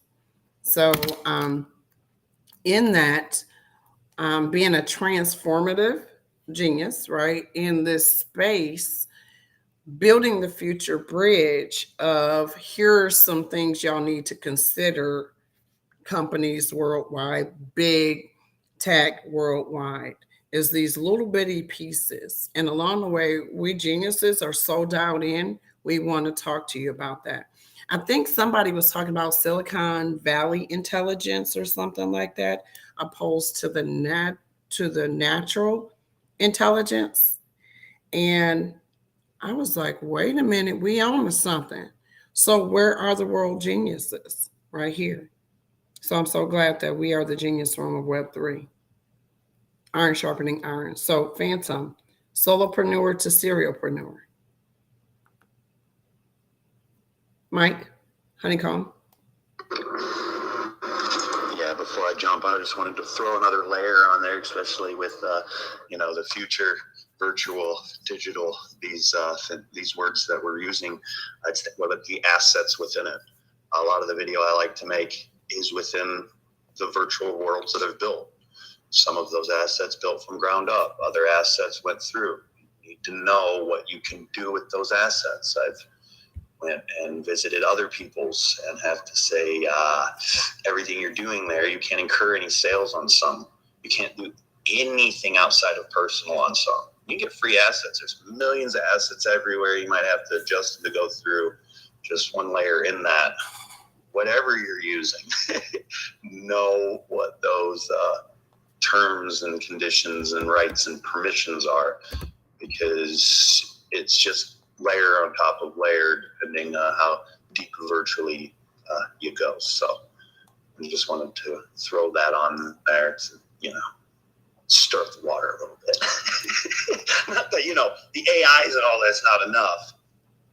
What else are you using? What else are you doing with it? And then in that, if you're going to make the content now, what's your plan with it for 2 years from now, 5 years from now? Because you might want to leverage now for then. Mike, get out of my head. Like, for real. Like, just because I haven't talked to you in a while, but you're spot on, my friend.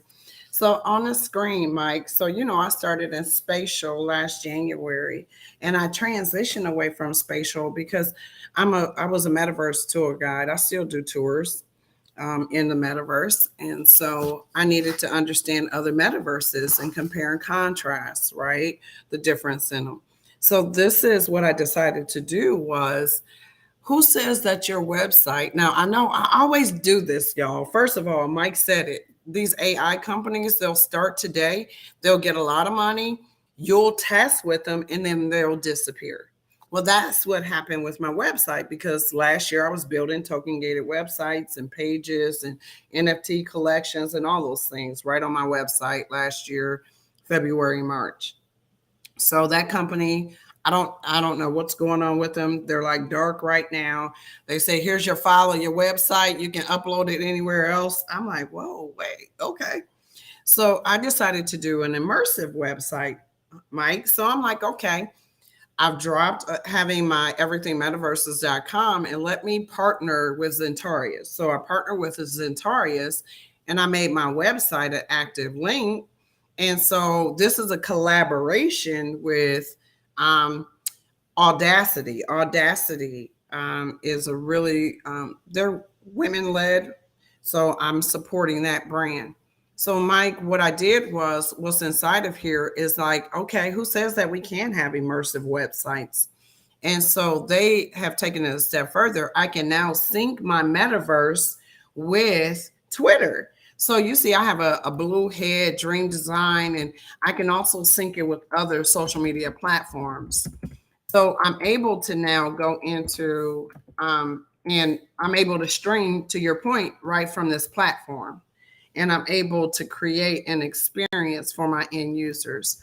I'm also able to, each one of these right here, you're able to actually walk into and see what's inside of it, right? And so it just connects you room to room to room, similar to spatial, but I'm able to stream. And that's one thing that I find very important, is my ability to be able to stream, my ability to be able to innovate and create, leveraging this new technology. So thank you so much for bringing that in, because I know you do a lot of that, Honeycomb, in the metaverses. And then Yaeunda, if you find one with the avatar, Ready Player Me has just, they've taken over that level of assets. So actively looking for some avatar, right? Or maybe Michael down there, I don't know, because Ready Player Me, they've done a very good job of taking care of large portion of the market, pre-market. I'll just say that.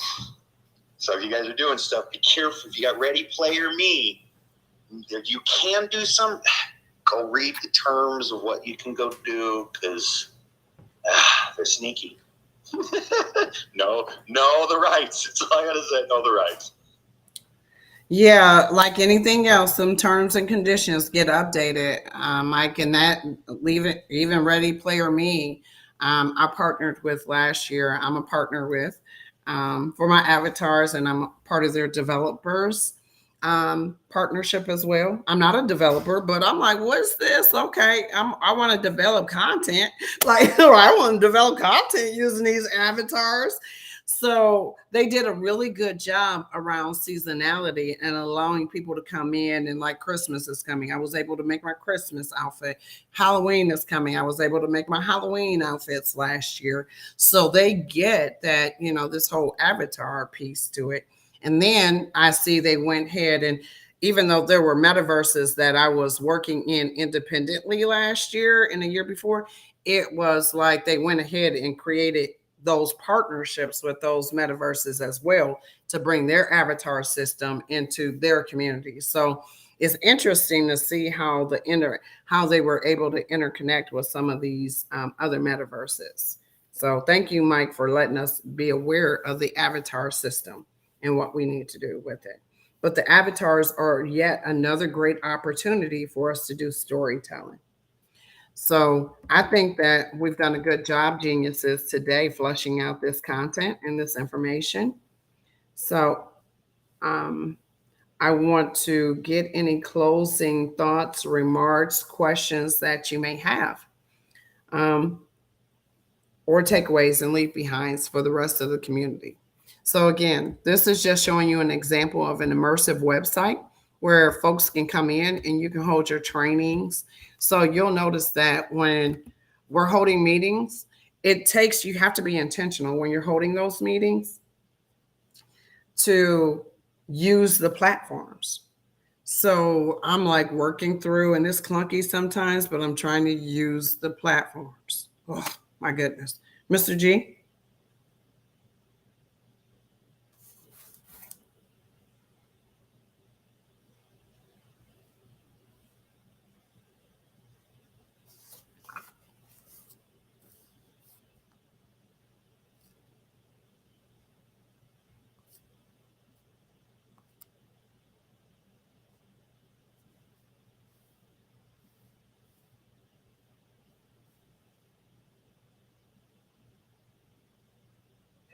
We always wanted to do for our students, trying to bring the classroom into it. And now with technology, I see that becoming very apparent, very evident. So hopefully parents can get on board with all of that. I love it. Oh, Mr. G, I had to reset my phone and I missed all that, what you said. But are you saying that they're doing immersive classrooms now? Yeah. China's doing it a lot more. That company I was telling you about, TAL is the stock symbol I'm watching, and they're using AI and submersive, equipment and all that. And I was just saying that back in one of the school functions that I was at, they asked us to try to give that to students, so they could experience it. So we brought in a couple of Oculus so they could actually, experience that type of immersive environment that we're starting to become more apparent of. So yeah, I love it. Yeah, right, Mr. G. That's fantastic. So last year, what I do I also go around in real life and go to churches, right? So I talk to ministers and regarding the metaverse. And so last year, I do job fairs even for the metaverses. And so I was at a church and I was part of it. I was there with Twitch, as a matter of fact. So I thought that was interesting. And I took the Oculus in. So I take an Oculus, I take my laptop, and I give people the full experience when I'm on site with them, right? So taking churches in and letting them connect with yet another congregation is a use case for the metaverses and a target audience for anybody that are metaversians and they're helping to bridge Web 2 into Web 3. So that submersiveness, critical. Leveraging those Oculus in real life is very, very important because like anything else, I was ahead of my time. I'm showing this to a church last year, and I dare not say, well, all your church people, because he was looking at me like I was bringing a dark spirit in, even though I was in a light spirit type of situation. Hilarious. Thank you so much, Mr. G, for helping us to understand that piece. The last on this is retail. Okay. So understanding the retail market. So when you're doing video and storytelling, are you leading to retail? Are you leading to education? Are you leading to a call to action? So always remember to tie in at the end of your video storytelling what your call to action is. Connect, follow me, go ahead and register for this class. If you would like to subscribe, that is the last piece, is how do you tie that action in so that there's continuity in that flow. So that would be the piece that I would leave to you all, is make sure that you have a call to action. So you're like, Yaeunda, what's a call to action? So I'm going to show you this last piece here, which is on Twitter. And when you do your call to action, I'm going into my videos. And when I go into my videos, I am going into Creator Studio. So let me show you this. So you're able to see I'm going into Creator Studio. Inside of it, I want to see my Media Studio. Inside of my Media Studio, I want to go into this one. There's Media Details. Inside of Media Details, there's a setting. Inside here, take some time and fill out this setting.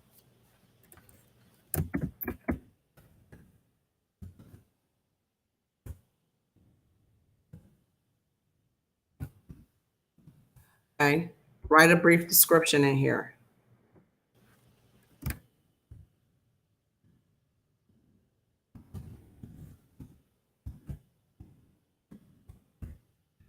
So this is gratitude is my attitude. And how would you describe your video?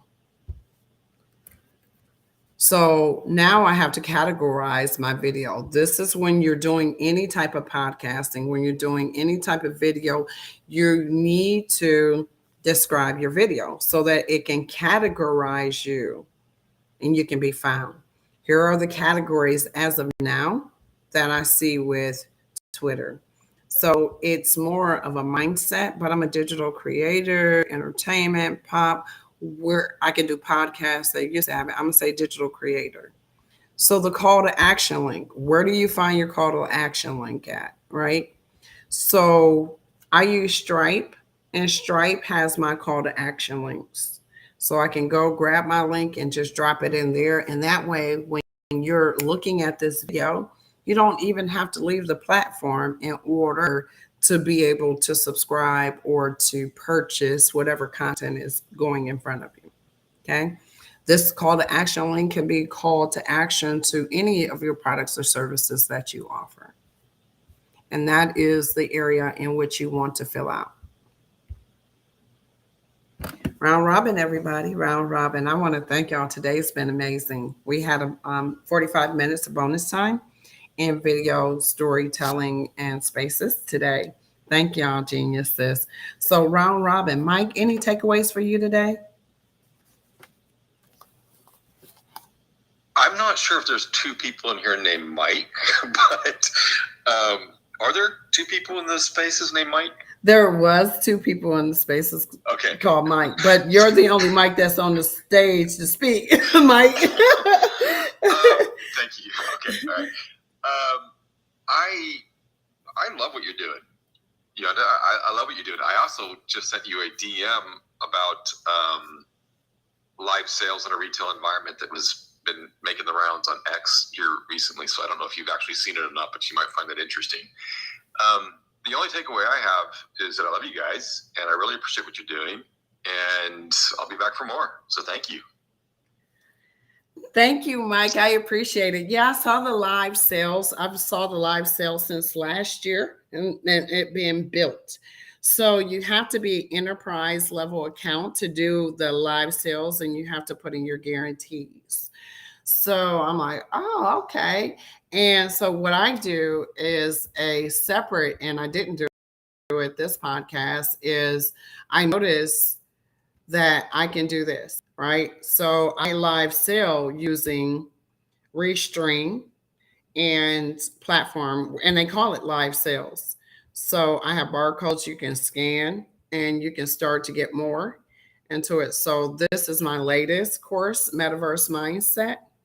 So, and this takes you through sessions learning here, not seasons learning, but sessions learning. So going through here and just continuing to add your links, and you can live sell. This is the new way we will do things. This is a new way for commerce, even though there's a slow right now, a lull in online sales. It's cooled down, but it'll ramp back up starting maybe the middle of September, moves you into layaway season for the seasonality flow in retail sectors. So Thanks, Mike. Yeah, I'm also curious. Have you ever seen any of the YOLO box or YOLO Live products? So no. Let's follow up in DM because that'll be a whole other conversation. But just realize that when it comes to resale sales or online sales, a lot of people, not just the bigger players, are moving into that, like in that video that you saw. And that's ultimately going to be international competition. So we're going to have to bring our game if we're going to be able to play in an international economy. But we can go into that another time. Thank you so very much. Like I said, love you guys. Take care and have a wonderful day. Mike, you are correct. Wait a minute. Don't go nowhere yet. Wait. Okay. So look, Mike. So yeah. So I went out to San Francisco, and I have a partnership with Live Space, and they're out of and so they do something a little bit different. And then I have a partnership with hold on. I'm going to let some last minutes in. Hold on. Here y'all go. I'm going to let y'all in. Here y'all go. They're like, hey, I want in here. I want in. So I'm letting some newbies in here and some other folks in here. So let's do that. So yes. So you have that. And then I'm a partner with, I'm an OG partner with Schiller. So Schiller.io. So part of that strategy has been Schiller, the executives, that team used to work for wish.com, right? So understanding that whole social commerce, and that's why I'm so activated on, I'm only doing video, I'm gonna do videos, but that whole social selling as well. Mike is going down in the DMs, just wanted to tell you that. I'm loving it. Thank you. Elon. Bye-bye. Thank you. I'll hit you up. Elon, Mellon, how are you? Hi, guys. You hope you're well. Hi, Lady Metaverse. Thanks for letting me onto your show. Just thought I'd pop by and wish you all well. I really like what you have going on here. I wanted to add a little bit of wisdom to the topic of the room today, and this is that sometimes connecting with your audience doesn't have to be so complicated. My approach is to use humor and comedy. In the social media age, this translates into memes and trolling, hence my profile and its content. I found that this is a great way to connect with your community, oftentimes even to grow it. There's no need to make things complicated, just make people laugh. Anyway, I've got to get back to work, I've got bills to pay, and I have to earn my daily bread. Otherwise, my wife will kick me out of the home. Take care, everyone. Peace. Man, Elon, you're getting better and better, my guy.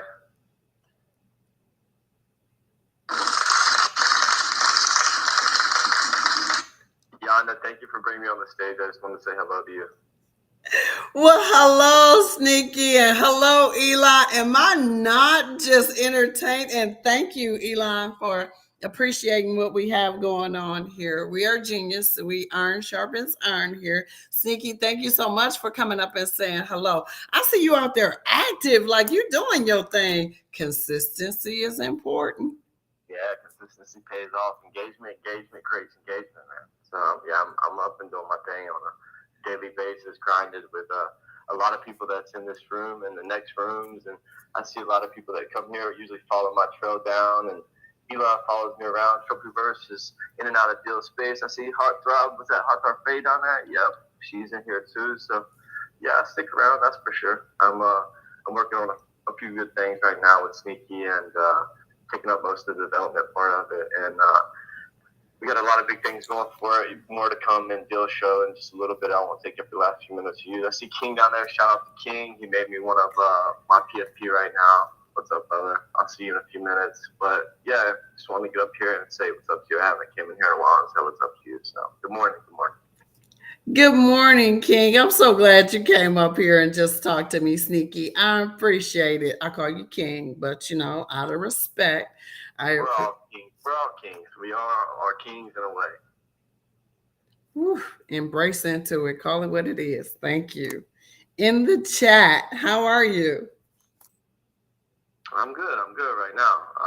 Everything is moving smoothly in my projects.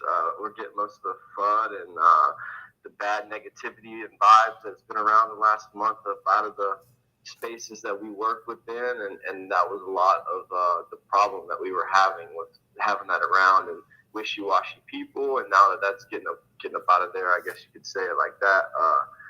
Things are smoothing out, and the path is becoming clear for not just me, but for other people around me, and that's what I'm about. I'm always about transparency and trying to get the FUD away, but the FUD's always going to be there sometimes. But yeah, things are smoothing out on my end.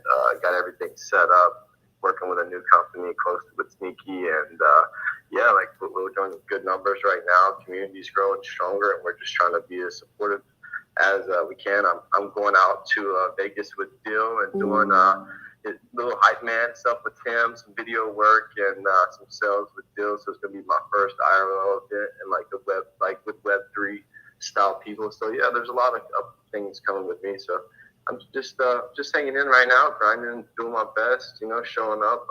I'm surprised I made it to your show this morning, and I always miss it. Like, I don't know if I roll over on the wrong side of the bed or something. I just don't have the positive energy most mornings to get in here. But my boss sent me a text. He said, I don't know why. It's just such a great morning. I said, you know what? I'm going to step in the genius room for a second then. If it's that type of morning for you, then there's got to be like somewhere, some vibes just pushing out massively right now. And I think it's Yaeunda space. So I stepped up in here.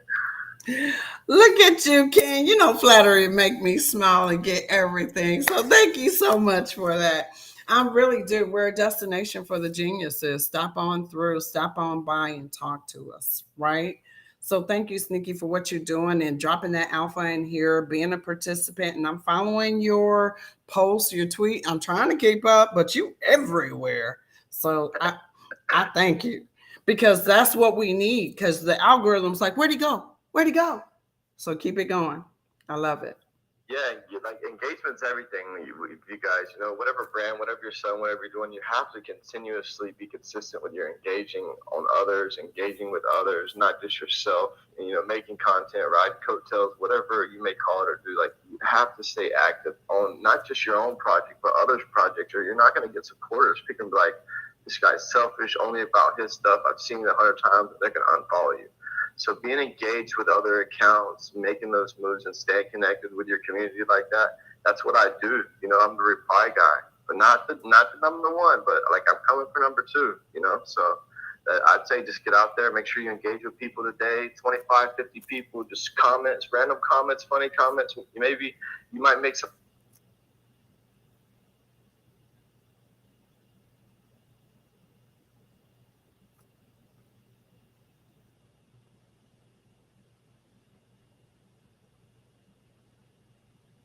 Did he mute?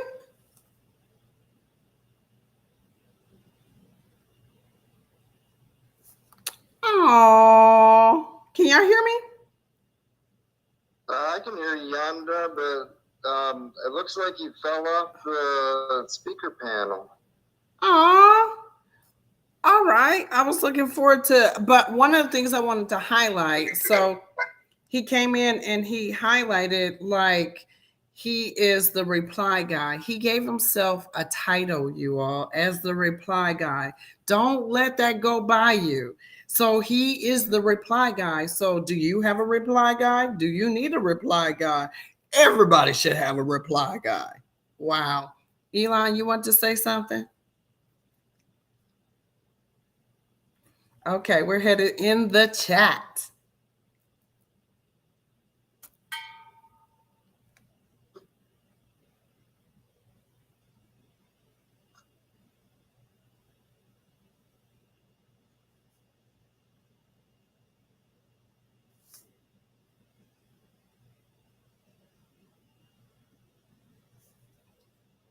Can you hear me in the chat?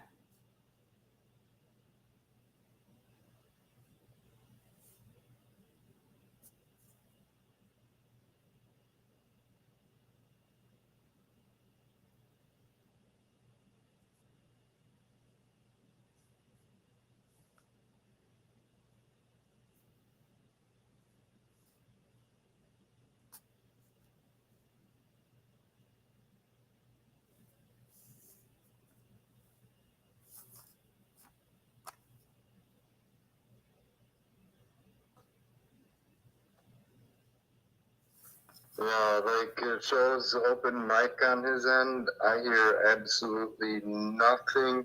It's a problem a lot of people have been having the last couple of days. So I guess it's just Twitter X being an X because it's going to rub you like a divorce. Right, but I'm getting close to that 10,000 mark, so hopefully they loading up them subscriptions. So really, let me get Nazrin on here, and then we will continue on. So thank you, Mike, for your takeaways. Heartthrob, did you have any takeaways for today? Absolutely. Sometimes your terms of services are not always the clearest. So I always suggest read the FAQs because sometimes, like I was just, he got me going on to Futurepedia. So now I'm bouncing around looking at different tools. And this one term of service, all over the place. You go to the FAQs and basically says, do I own what I create? And the answer is yes. Cut, dry, simple, easy to understand, So there's always more than one source sometimes before you have to email them. But I still find a lot of vagueness when they talk about adult content. Like, what is adult content? From one culture and from one area to the next, it varies. Like here in America, we monetize on everything. But in other countries, you can go to the beach and it's a nude beach and nobody cares because it's an everyday thing. So, where is that line? I wish a lot of these tools would make it more clear because, they say that if you create something we don't like, we can suspend and drop your account at the drop of a dime. But anyways, I just want to remind you that your time is the most valuable asset that you will ever own. Now, Heartthrob, I want to personally thank each and every one of you for investing your time here today. And I want you to know that I love you and I hear you. Let's connect.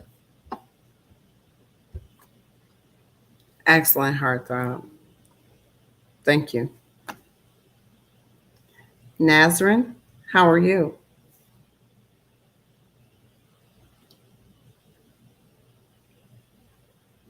I'm doing great listening to you guys.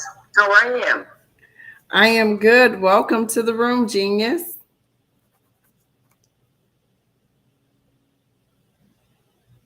Thank you so much. The most sound in your community is what? Did you know? You're breaking up. I'm having a hard time understanding.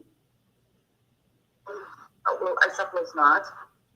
When you react to the other people. No. It's because of my language. No. The most interesting it's whenever I hear that is this oh my God.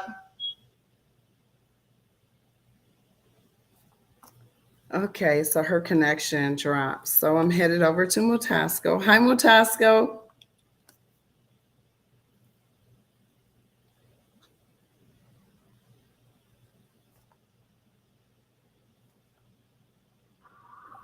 You hear me? Yes, I can. Good morning, my friend. Yeah, did you want to give Nasrid the mic or no? I think she's back up. Yeah, let me try and see if I can. Well, I brought her back up, but then she disappeared again. Yeah, she was trying to just give you flowers, Yaeunda. She loved your inflections and your voice. Oh, thank you. Oh, I appreciate it. It's genuine though. That's how I respond. That's how literally, if you're on there, you get to see how I am and who I am. So thank you, Nazrin. Go ahead, Nazrin.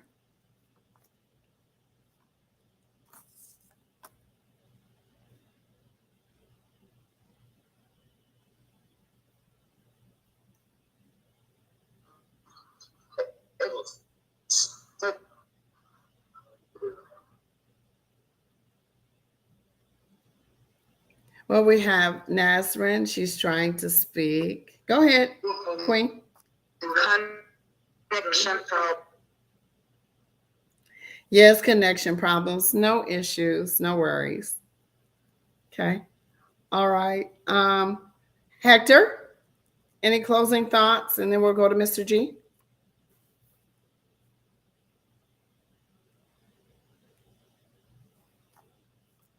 Okay. Mr. G. Yeah, definitely. Well, first I'd like to thank you because you're going to save me about 20 or 30 hours in creating the video that I need to create. And yeah, I mean, I just love the hiring of this $1 million AI bot for my business. Now we're just going to have it go in, create the script, and use that Pictory to create a video and save us a lot of time. So I just love taking what I learn in this space and then applying it. So I want to thank you. And I'd like to thank everybody else in here. I mean, what are we talking about, ladies and gentlemen? How to use video, storytelling, and spaces to connect to your community. The op in here is amazing, and I want to thank you for your time and great day. Thank you, Mr. G. And I want to thank you for your time. Like, you're a busy man in real life. You're continuing to innovate. You make yourself available for the geniuses in the room. Like, you find a way to kind of be there and present and contribute with value. I'm immensely grateful to you, Mr. G. We've been rocking a long time. And thank you for seeing the vision. And I remember you coming up early and was like last year, and you just said, I just want to see what this is going to turn into. I was like, well, okay, then Mr. G, it's going to turn into something. I'm sure it is. And along the way, we've seen the geniuses come. We've seen the geniuses go, and we've seen the geniuses that are committed to bringing something that's bigger than ourselves forward. So a leader, a speaker, a space host is nothing without her co-host, her speakers, and the listeners. That's what matters most, right? So I want to thank you for unselfishly giving of your time, your expertise, and the grit that you have. Because, like, you're doing a lot, dude, but you keep persevering. You keep treading through, man. Woo! I'm telling you, there's no glass ceiling here. Thank you, Mr. G, for always being a supporter of me. Thank you. Hector? All right. Then we're going to head over to Mutasco. Mutasco? Hey, Yaeunda, I'll be quick here quickly. I want to pick up on what Mike said about the terms of use and copyright. I think when he was speaking earlier, what it reminded me of was the situation about Apple and Steve Jobs. And one of the things that we can learn from that experience is being unique. And I think being unique is actually being challenged also because of the level of sophistication that technology has attained in our time today. So as he was speaking, even though what Mike was referencing was more of the era of yesterday, right? Because if you think of all of the copyright, rules and laws and everything that states today, it's kind of difficult to navigate with those rules, especially when you're interacting with the level of sophisticated technology that we have today. And the reason why I'm saying that is, and I'm going to use that to explain a point about, I think it was Steve Jobs that said, it was a 1996 interview that he had, and he had talked about, he used Picasso. And Picasso had a saying that good artists copy great artists steal. And what Steve Jobs, he used it in his interview to make a point that what Apple is doing is that, you know, they're great at taking ideas and making it their own. And, you know, while that was his point, a lot of people misinterpreted what he meant by great artists steal, right? And I heard what Mike was saying about commercialization. So you take something and you know, like he was trying to explain about a content on PDF or something like that. I don't remember what he said. But the point I'm trying to make here and to leave behind today is that as I was listening to him, I started asking myself questions about what our Picasso saying means in our time right now. And I can give you several examples of where this is applied, right? And I remember, you know, it was recently where some Apple executives were actually asked about why Steve Jobs was, they perceived it as he was stealing also.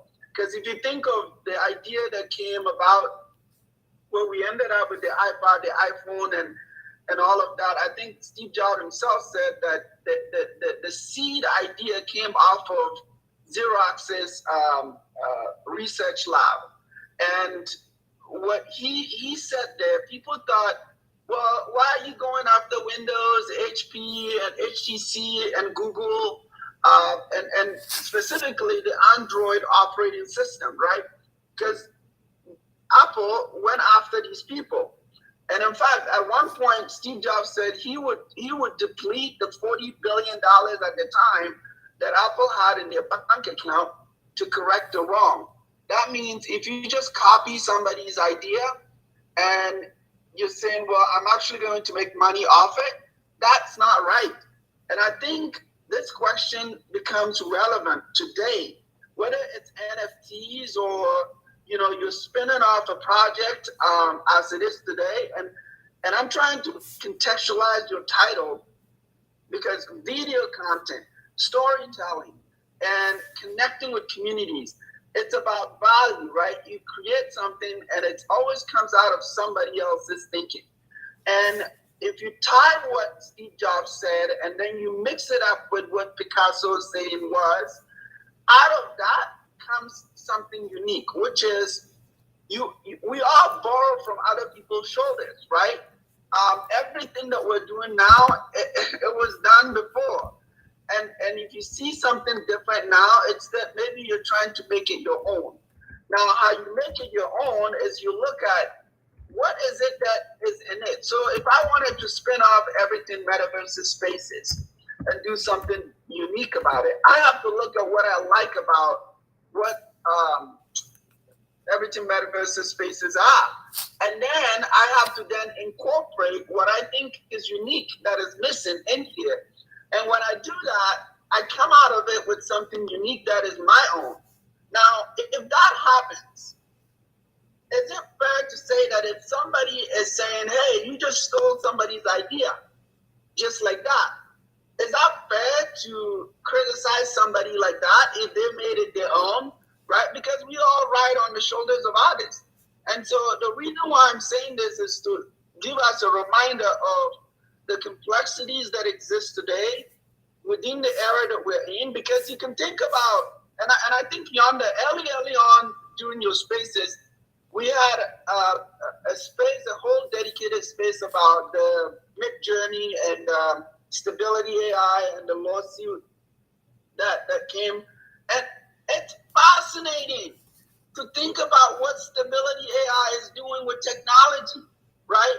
Video content.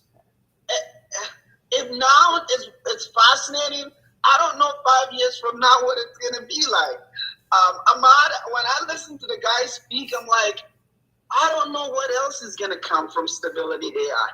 But I'm saying this to say that we're so early, but we also have to change certain things so that people can at least confidently feel like they're copying or, you know, stealing from others, but then challenged to make it unique. Because if that doesn't exist, then what are we, right? Uniswap is literally one of the main, they created liquidity in DeFi. And they've started from V1 to V2 to V3, and now they have a V4. And in the V4, it's called hooks. And they have what they call the singleton contract, right? It's fascinating what V4 can do. But what Uniswap did was they said, well, every time we did a V1, V2, V3, people just copy. And so they now have a license, right? And somebody was asking the CEO of Uniswap, why are you doing that? Because in code, I don't know whether it's copyleft or copyright. When somebody in code releases something open source and then you copy it, you have to look at within the code what you think is great about the code and then incorporate what you think is missing and come out of it something unique, right? So if somebody did that, do we just say they copied or they stole? And the word stealing has to also be put in a different context, right? Because if I make something my own, is that stealing, right? So again, I'm just adding to what Mike said, that there is an extension to that, especially in the era that we're in with the technology and how fast the technology is moving, that we have to begin to ask questions about.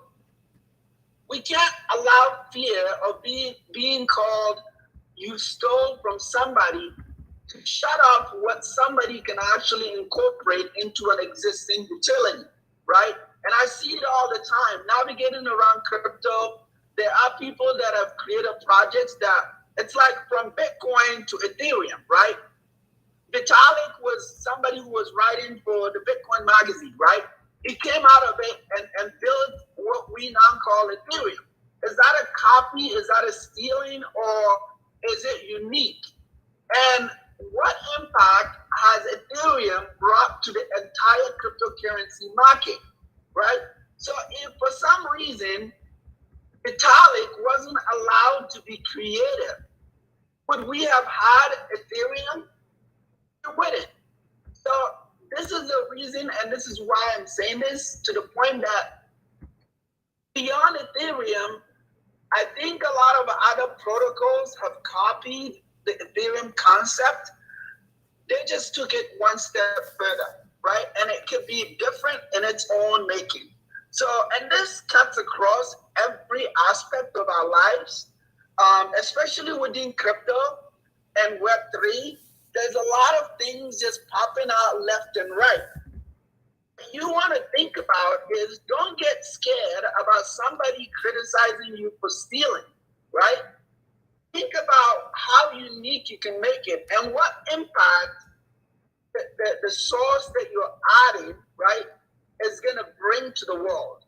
And if you think of it that way, you can be proud of what you're going to bring into the market so that you're not looked at as somebody. Because I see it. Most projects say, well, somebody just copied our project.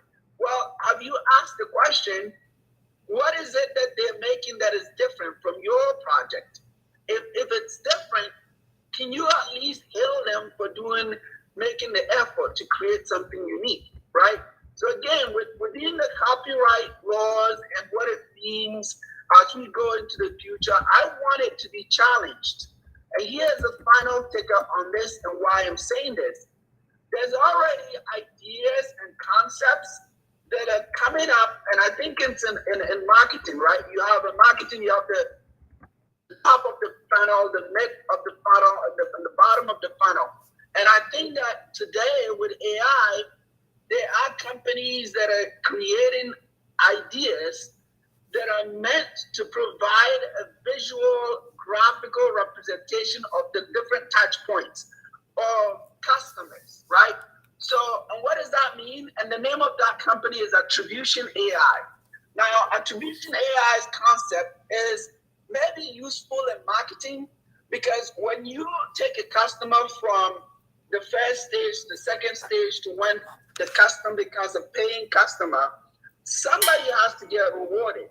Now, that concept can also be borrowed in the context of what we consider as copyright violation, right? Whether it's content creation or some kind of idea that somebody spins off of somebody else's idea. And if we can find a way to somehow reward or attribute the benefits that we borrowed, right? Because if you think of it, if I borrowed an idea from Yaeunda and I'm putting out something impactful and I reference Yaeunda, how do I pay Yaeunda for helping me build off of her idea? So I think if we turn it around, it may no longer be copyright violation, but it could be, what if I can pay you for it? If I can pay you and if I can find a way to pay you for it, would you sue me for it, right? Think about it. Some of these lawsuits, like what Steve Jobs said, he said he could have, he didn't care to deplete the $40 billion of Apple's cash sitting in the bank at the time to fight anybody that is copying, literally just copying Apple's idea. So this can be an expensive fight. It's not just a fight that says, well, I'm just going to fight you through law. I'm going to get an attorney. You know how much you pay an attorney just to help you navigate the space?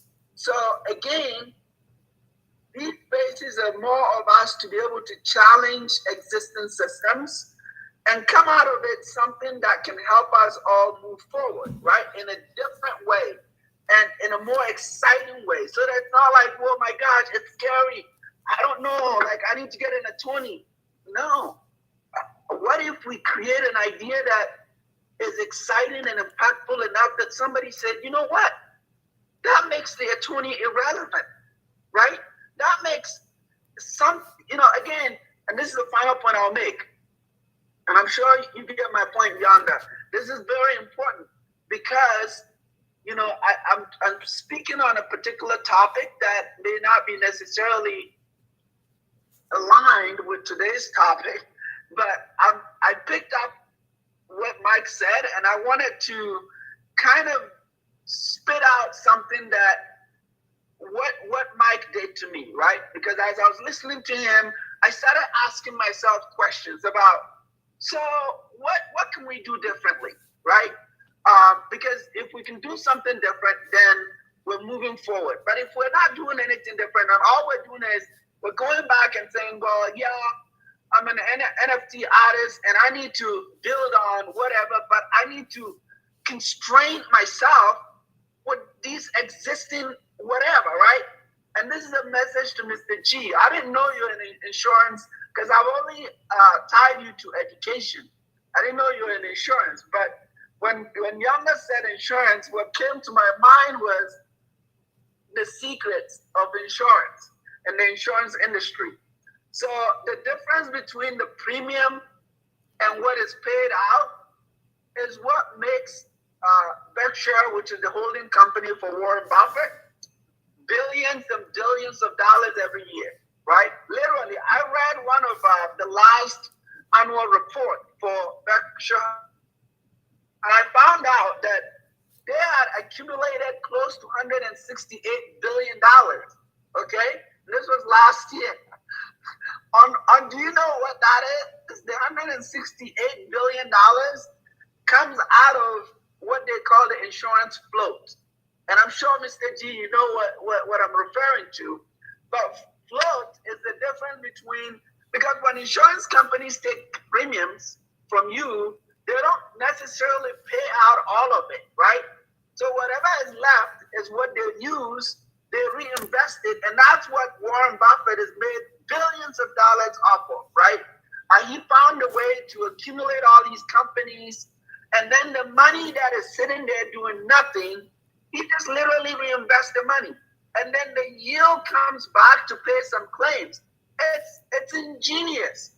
And I think in crypto, we have to have that stuff like that, right? Because you have companies that have custody services, they do settlement, they do clearance, and they sit on these assets. What do you do with the assets, right?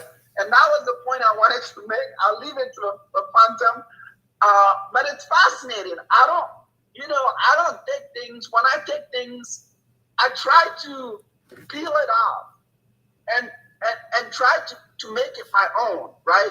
Because I want to understand it enough that I can speak to it. And that's all that I'm trying to say here, okay? Copy and stealing are two different things. But stealing is not literally stealing, right? It's stealing can be contextualized in the form of, yeah, I like what you're doing. There's something greater that you could do. If I can bring that greater thing, that makes it unique. But I still have to reward you for building off of you. And right now, we don't have a system that does that. So it created an economy on its own where lawyers and copyright, whatever, are literally gaming the system and monetizing it.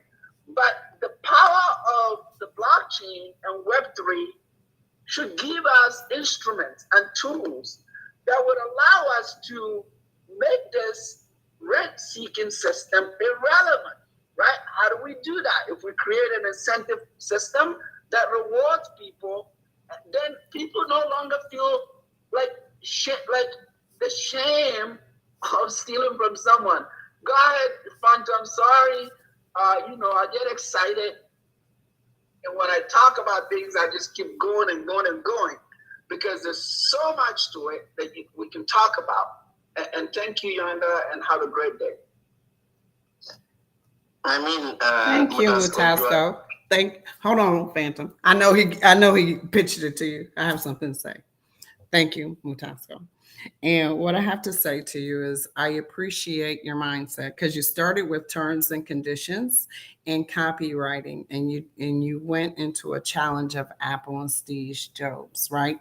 So when you begin with the end in mind and you're strategic, so I don't know where recordings is going to go, right? So when you have, I would think that there's the merit system, perhaps, right? Where people just are good people and they say, man, I got this education. I'm glad I was connected here, right? And so through just sheer, it's the right thing. That's what we're building because you got the answer here. Reinvest into the ecosystem, into the community. But, through all things and through voice and through recognition and understanding that if you build an ideal off of somebody, then how is that going to be litigated with voice and in the future, in recordings in the future, transparently, right? So as we transition and look through, because those are the things that I think about. I record everything that I do, right? And I record everybody that comes into my space, right? And part of that is I wanted to create this library, this museum of cool spaces.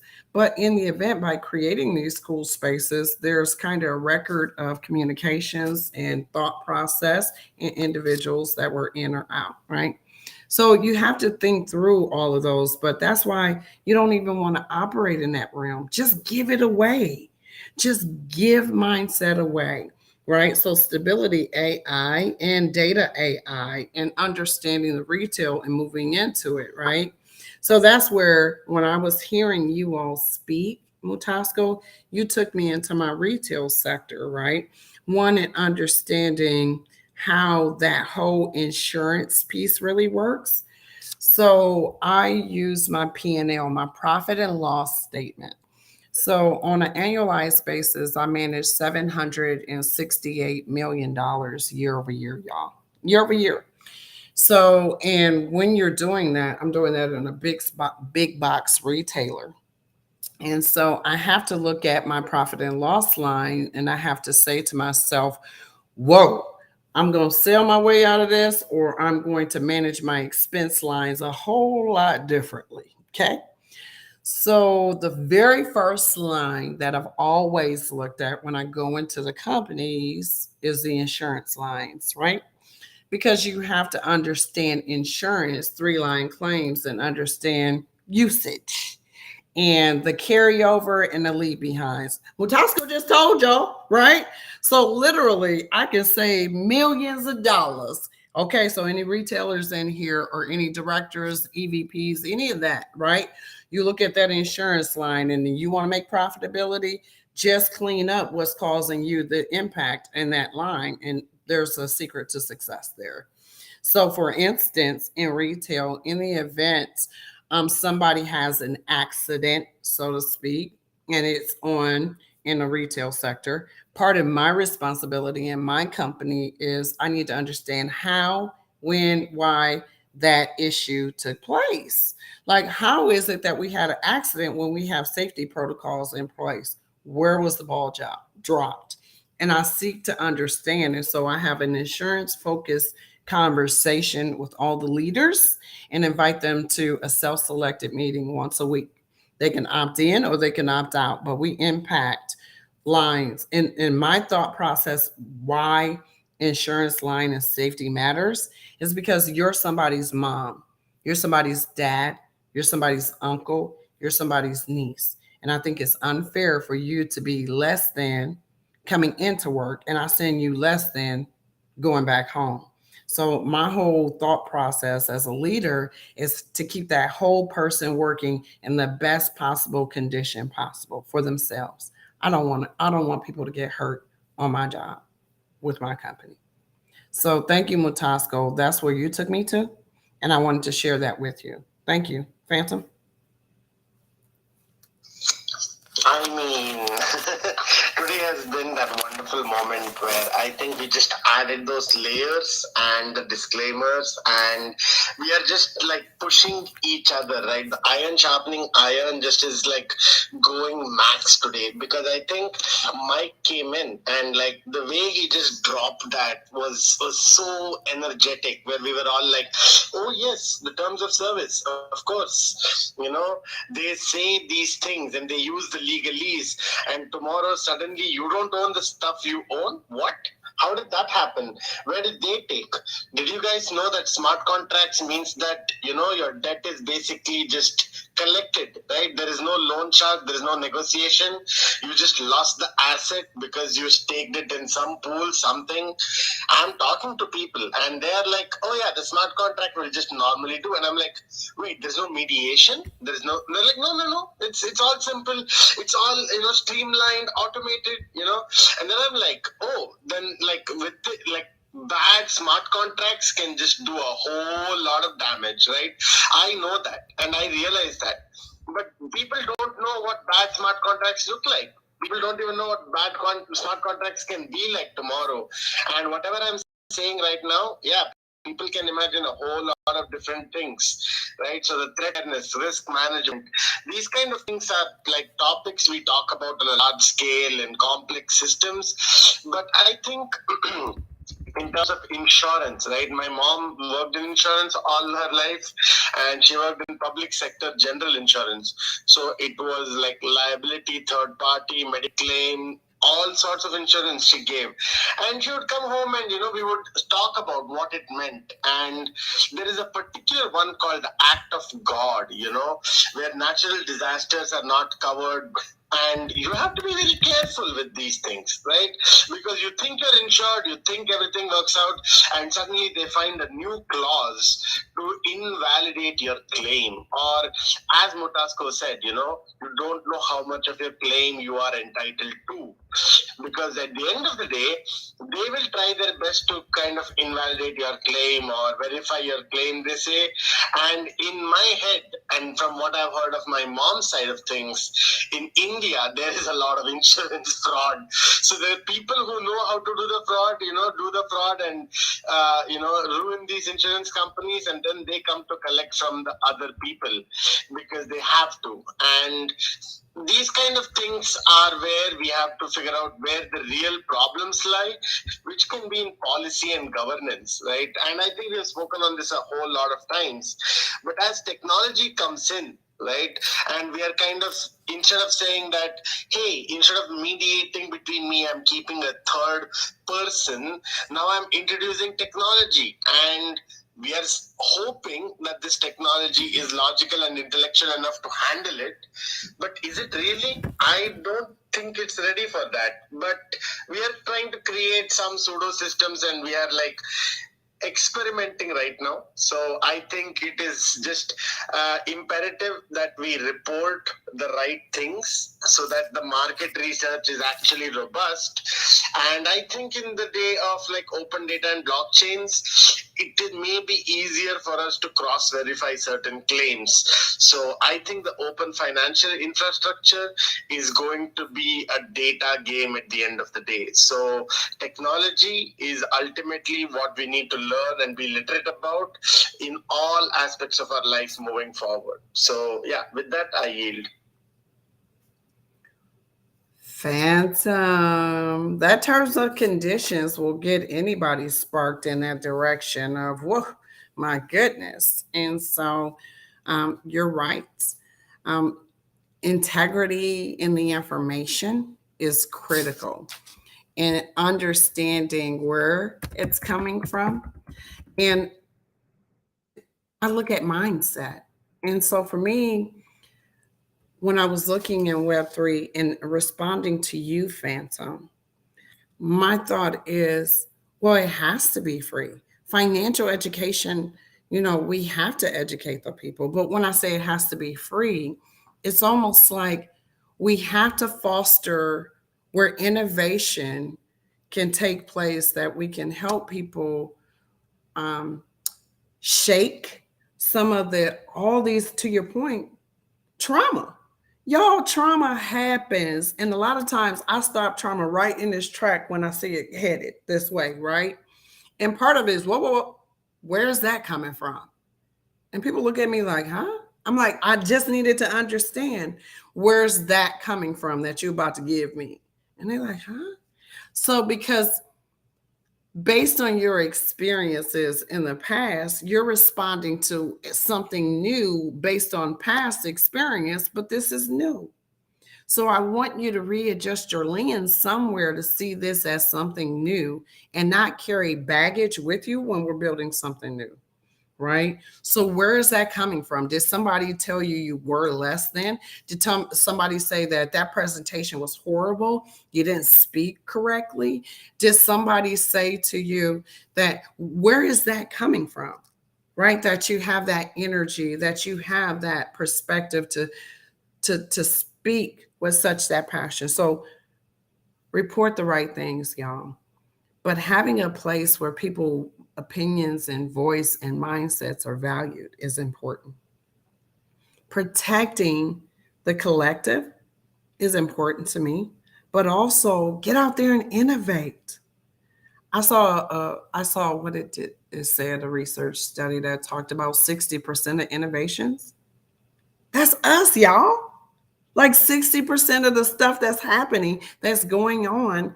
If you look at the Fortune 2000 list, that's some of us. So what can we do together? We built this, geniuses. This is where iron sharpens iron. This is where we come together. And y'all heard the clinking and the clacking today. We're challenging each other. Yeah, you got that perspective, but what about this? No, you got this perspective. You need to consider this. That's what you're experiencing. And it's a little bit different. I'm so glad that I heard geniuses come on and say, wait a minute, that's making me think through a little differently my mindset. Wait a minute, this is saying, maybe I can accomplish. Oh man, I was just talking to the people at work. They didn't get it, but y'all get it more than, so I can come here and I can talk to you because I can't talk to them over there. Well, bring us in. Bring us into your enterprise. I'm reaching out to CEOs and COOs saying, hey, let's have some real Web3 conversations. I'm trying to tell y'all ahead of time where the issue is going to be. And it's going to be in attrition, managing attrition, and people feeling connected. I'm telling y'all. Mutasco? No, so you just tickled something in me. And for anybody, you can, if you're listening to me, there's a reason why I'm stuck with this, the posture of the SEC and cryptocurrency, right? The reason why I get stuck with it, and it goes back to what I said about the Picasso saying that, good artists copy, great artists steal. Now, if you look at government, right, and I think it was Quantum that was talking about smart contracts. If you look at government, the old system is that they write laws and the legislation can go on like 10,000 20,000 pages. It's hard to read all of these things, right? So the one thing that I always ask myself is, in the era of smart contracts, there's all kinds of codes, lines of codes, you know, minting function, blocking or blacklisting, or countless codes, different lines. Now, if somebody deploys a smart contract onto the blockchain and they didn't do any audit thing and all of that, right? Would you consider that a highly risky contract or a less risky contract versus a smart contract that gets audited to make sure that, hey, there isn't any loophole that could potentially be an attack vector by a hacker, right? The reason why I'm using this to explain the current system is that we literally all depend on a record-keeping system that has existed for decades. And sometimes if it gets influenced by a particular group to inset something that is malicious, for example, a lobbyist group, right, gets their way and puts what they want into a larger bill, and it gets voted on, and then we all get sucked into it. Then we get to live with it for the rest of our lives until that bill gets reviewed or amended or whatever, right? So what I always tend to say is, we cannot, and I'm not the one of those people, right? And I will never do, because the thing is, when you do a deep dive and you understand the mechanics of the inefficiencies that exist in our systems, there's almost always one route to challenge it, okay? We need to challenge it by voicing out our concerns. And if we don't do that, we get stuck with the whole thing. Why am I saying this? I'm saying this because, like I said before, the SEC's role in this technology is so shameful and it's blatantly abusive that somehow people who are actually directly affected by it just remain silent. And they actually hail the SEC for doing a great job, right? And here's the message I have for those people. And that is what they call the Howey test. People like to reference it all the time. Now, if you look, and I'm not a lawyer, okay? I just know how to read. Now, if you look at the Howey test, whatever they call the Howey, the 4 prompts of the Howey test or whatever it is, right? It's a test that was used within the legal world to make a statement about what is risky and what is not. And if it's a security, it's a security. Now, the Howey test became something that was not applicable when a new test became relevant, which is the Reeves test. And the Reeves test talked about an analysis of if there is an element of lesser risk in a security, do we still need to necessarily use Howey test? No. That's why the Reeves test became relevant. So today, when you have an SEC office where literally your tax dollar is paying these people money, and they've had 10 or 13 or 14 years since Bitcoin has existed to make rules that are consistent with the technology, and they've failed to do so, then you're almost like asking the question, why do they still exist in the first place? Do we need to literally say they're doing a great job when they're literally doing nothing, right? And on the back end, I also get to read other things too, right? I read about the special broker-dealer rules that they've put in place for brokers and other institutional players to custody digital assets. And I said, if you have time to draft those rules for that group of people, what is stopping you from drafting rules that fit into the narrative of entrepreneurs and individuals that are looking to spin off NFT projects or crypto token projects or whatever? What is SEC from doing that? It goes back to my earlier point. there's complacency, right?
Camera on. I didn't even recognize I didn't even have my camera on. So I'm showing you all, this is live sales. This is storytelling. This is video. This is my community I love that I'm talking with. And so I just wanted to do that. I'm not going to close out because I got to go to Mr. G and get his alpha and talk to Mr. G and then talk to Mutasco. So we're not done yet. We got some work to do. Go ahead, Mr. G. Yeah, I'll be really brief. I was just going to comment on something Phantom had said because watching John Oliver on HBO, which is now Max, purchased away from AT&T, which he used to make fun of a lot. But one of the stories is it is an adult satire. You know, it's very adult comedy, but it does give you some great perspectives on whether it be political or different things going on in the world. But I remember my son being in third grade, maybe it was fourth grade, and he said that the teacher pulled up a John Oliver video, and he was like, oh, I wonder what this is going to be about. And before you know it, there were the animals going at it, and the teacher was so embarrassed. So you got to be careful what you're showing students. And the other thing I wanted to comment from Matasco, I just wanted to share that it's been at least probably 3 solid times that I have been in front of a judge in a courtroom representing somebody because I knew the legality and I knew what was going on and I was able to represent them. And I was never even asked if I had, a lawyer license. So just wanted to share that. Sometimes it's better to ask for forgiveness than permission, right? I'll end it on that. Love you guys. Oh my God, Mr. G, you would drop that like bomb. Go, baby, go. Woo! Look, man, you just said that, and you're right. You listen here. We know what it do. Hey, when I'm a horse and I leave the stables, ain't no pulling me back. I'm 720 horsepower going strong. Woo, woo, woo. Going to get it. Thank you, Mr. G. It just takes that little bit. It takes that little bit. Sheila, I'm just wired a little bit different. That's all. So this is great. Mutasco? No, I got ragged. I couldn't hear anything, so I just had to come back up just to let you know. I appreciate the space and the fact that you actually tend to keep it even going. I feel so bad that I like to listen to everyone, but I also just want to add to it.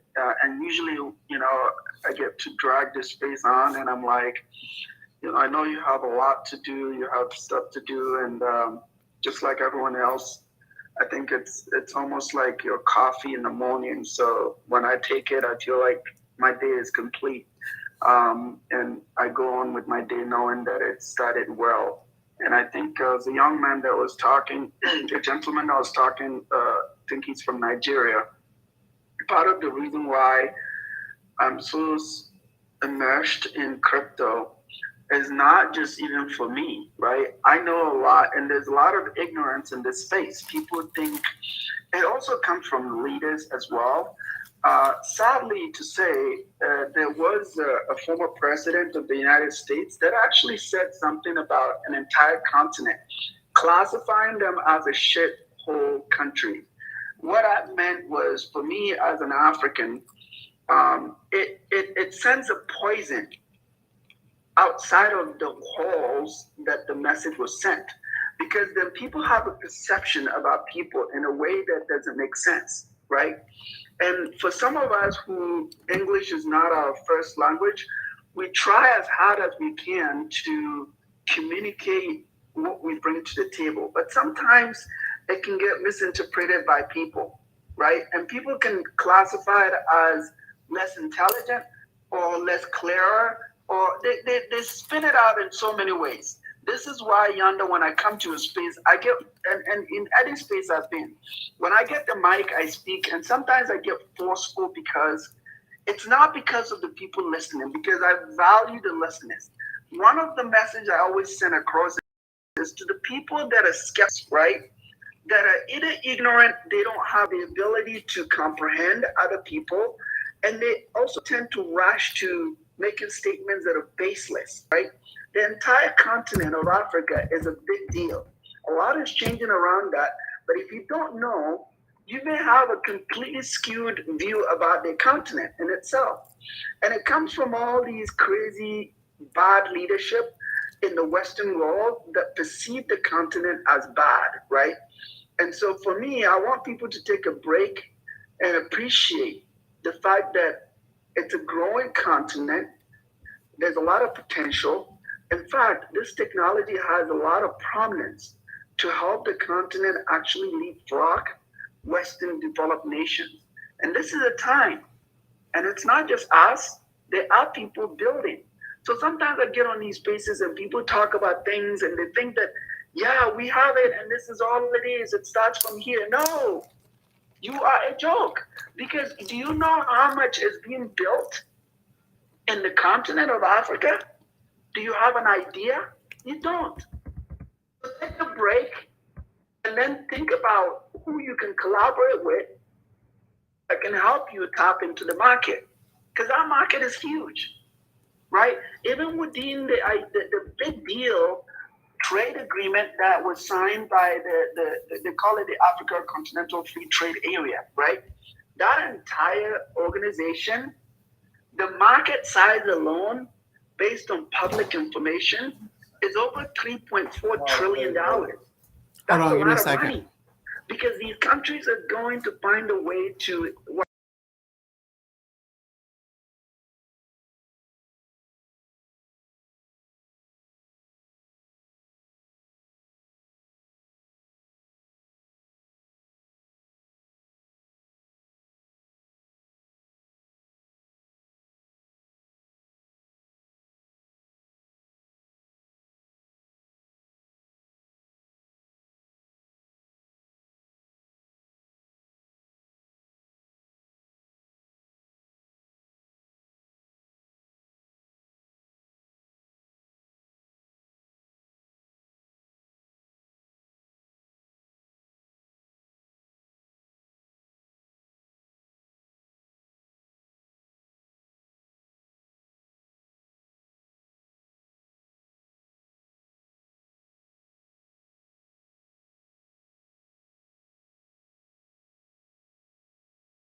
community perspective, and it comes from facts and research. I can reference stuff.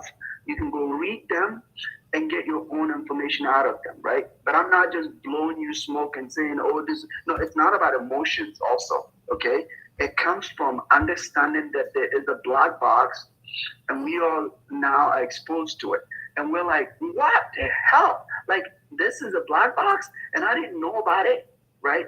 That's where it comes from. So the emotions are actually more legitimate, right? It's not like I'm just driving my emotions and I shut up.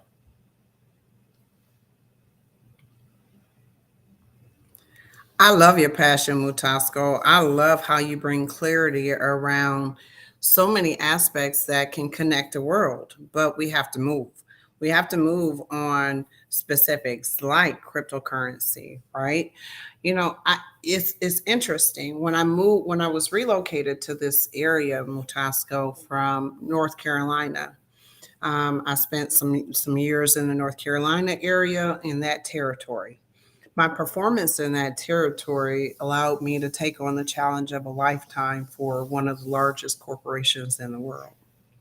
And I relocated to the DC, Maryland, Virginia area. And Mutasco, when you talk about languages, one of the first things I did a lot of changes to a major metropolitan area. And one of the things I looked at was the associates. I'm always an associate champion. I will always listen here. Y'all better not have nobody call me up and y'all not treating them right in y'all companies. I can tell you that real quick. I can tell y'all because I will take your clients, I will take your associates, I will take your leaders, and I will reposition them to another company that knows how to treat your people. One. I'm just letting you know that, right? When I came down here, I said, let me find out who is in my store. I didn't say the associates' names as much as I wanted to know the who they were and where they're from. So I put maps of the world in my stores. And so every time an associate or somebody is hired, you could put the push pin and put your push pin and help locate. And I didn't have enough sense to get a big, massive world map. But to me, it became a thing. It became a thing for people to say, I've relocated in time, but this is where this is where home is with a push pin on this map. So it became easier for me to reference. Do you know I have over 70,000 languages and dialects right here in this physical location? I only have 500 people working in this physical location. So do you understand we almost over 10% of our workforce speak other languages as their first language, right? But what does that really mean? Oh my goodness. Oh, fun. Let's have, and maybe this is just me because I like to eat. Let's have potluck. So I want to taste the cuisines from around the world, y'all. So let's kind of like a team building, bridging kind of thing to say, guess what? Wherever you're from, your family, you're welcome. And let's taste that food, by the way. Okay. So bring that food, and we started eating along the way. But it's always remembering the people. Remembering that some people here in the United States, this is not their native land. They're here. And so how do you create that inclusivity for all, right? And that's it, Mutasco. So when you were speaking, you reminded me of that as a leader, how I wanted to add pride for a country. I had kings working. I was like, you a king? You a prince? You a king? I was like, okay, you a prince of a king. I learned so much about the world through my being a leader, because when you stop and talk to the people. So thank you, Mutasco, and I didn't want to water down anything from a satire to the multilingual and really getting into the education pieces of it. Phantom? Yeah, I mean, the ultimate goal, I think, is this, right? I think we all have been educated in certain ways, but there is this thing called the Dunning-Kruger effect, and I think everyone should be knowing this. There is a point where your knowledge and confidence, kind of fight each other, and your confidence in one domain of knowledge, can kind of give you a false sense of confidence in life. And what happens is you tend to ignore other people's experience out of the fact that you have this experience of your own, but you have not exactly lived the experiences of others, and others have not lived the experiences that you have. So the thing when you say communication happens, and the reason why I like active communication versus passive is that the clarification happens almost instantaneously. If there was a fight that happened because of miscommunication, it gives that opportunity for the conflict resolution to go through. But according to me, what has happened is we have done more passive communication in like long distance communication. So whatever happened was we would wait, right, for the letter to come, for the telegram to come, and we would be patient because we understood that the medium took time and we had all the time in the world to spare because we were not constantly connected to a billion people online. So ultimately, I always say this: think big, act small, channel the medium. The medium is changing. The medium is what everyone defines as the normal, the general, anything, right? Statistics can be used to lie because statistics is all about how you present the data, what you make as your conclusion. And did you consider the totality of the problem effectively, right? I don't need to just see the statistics.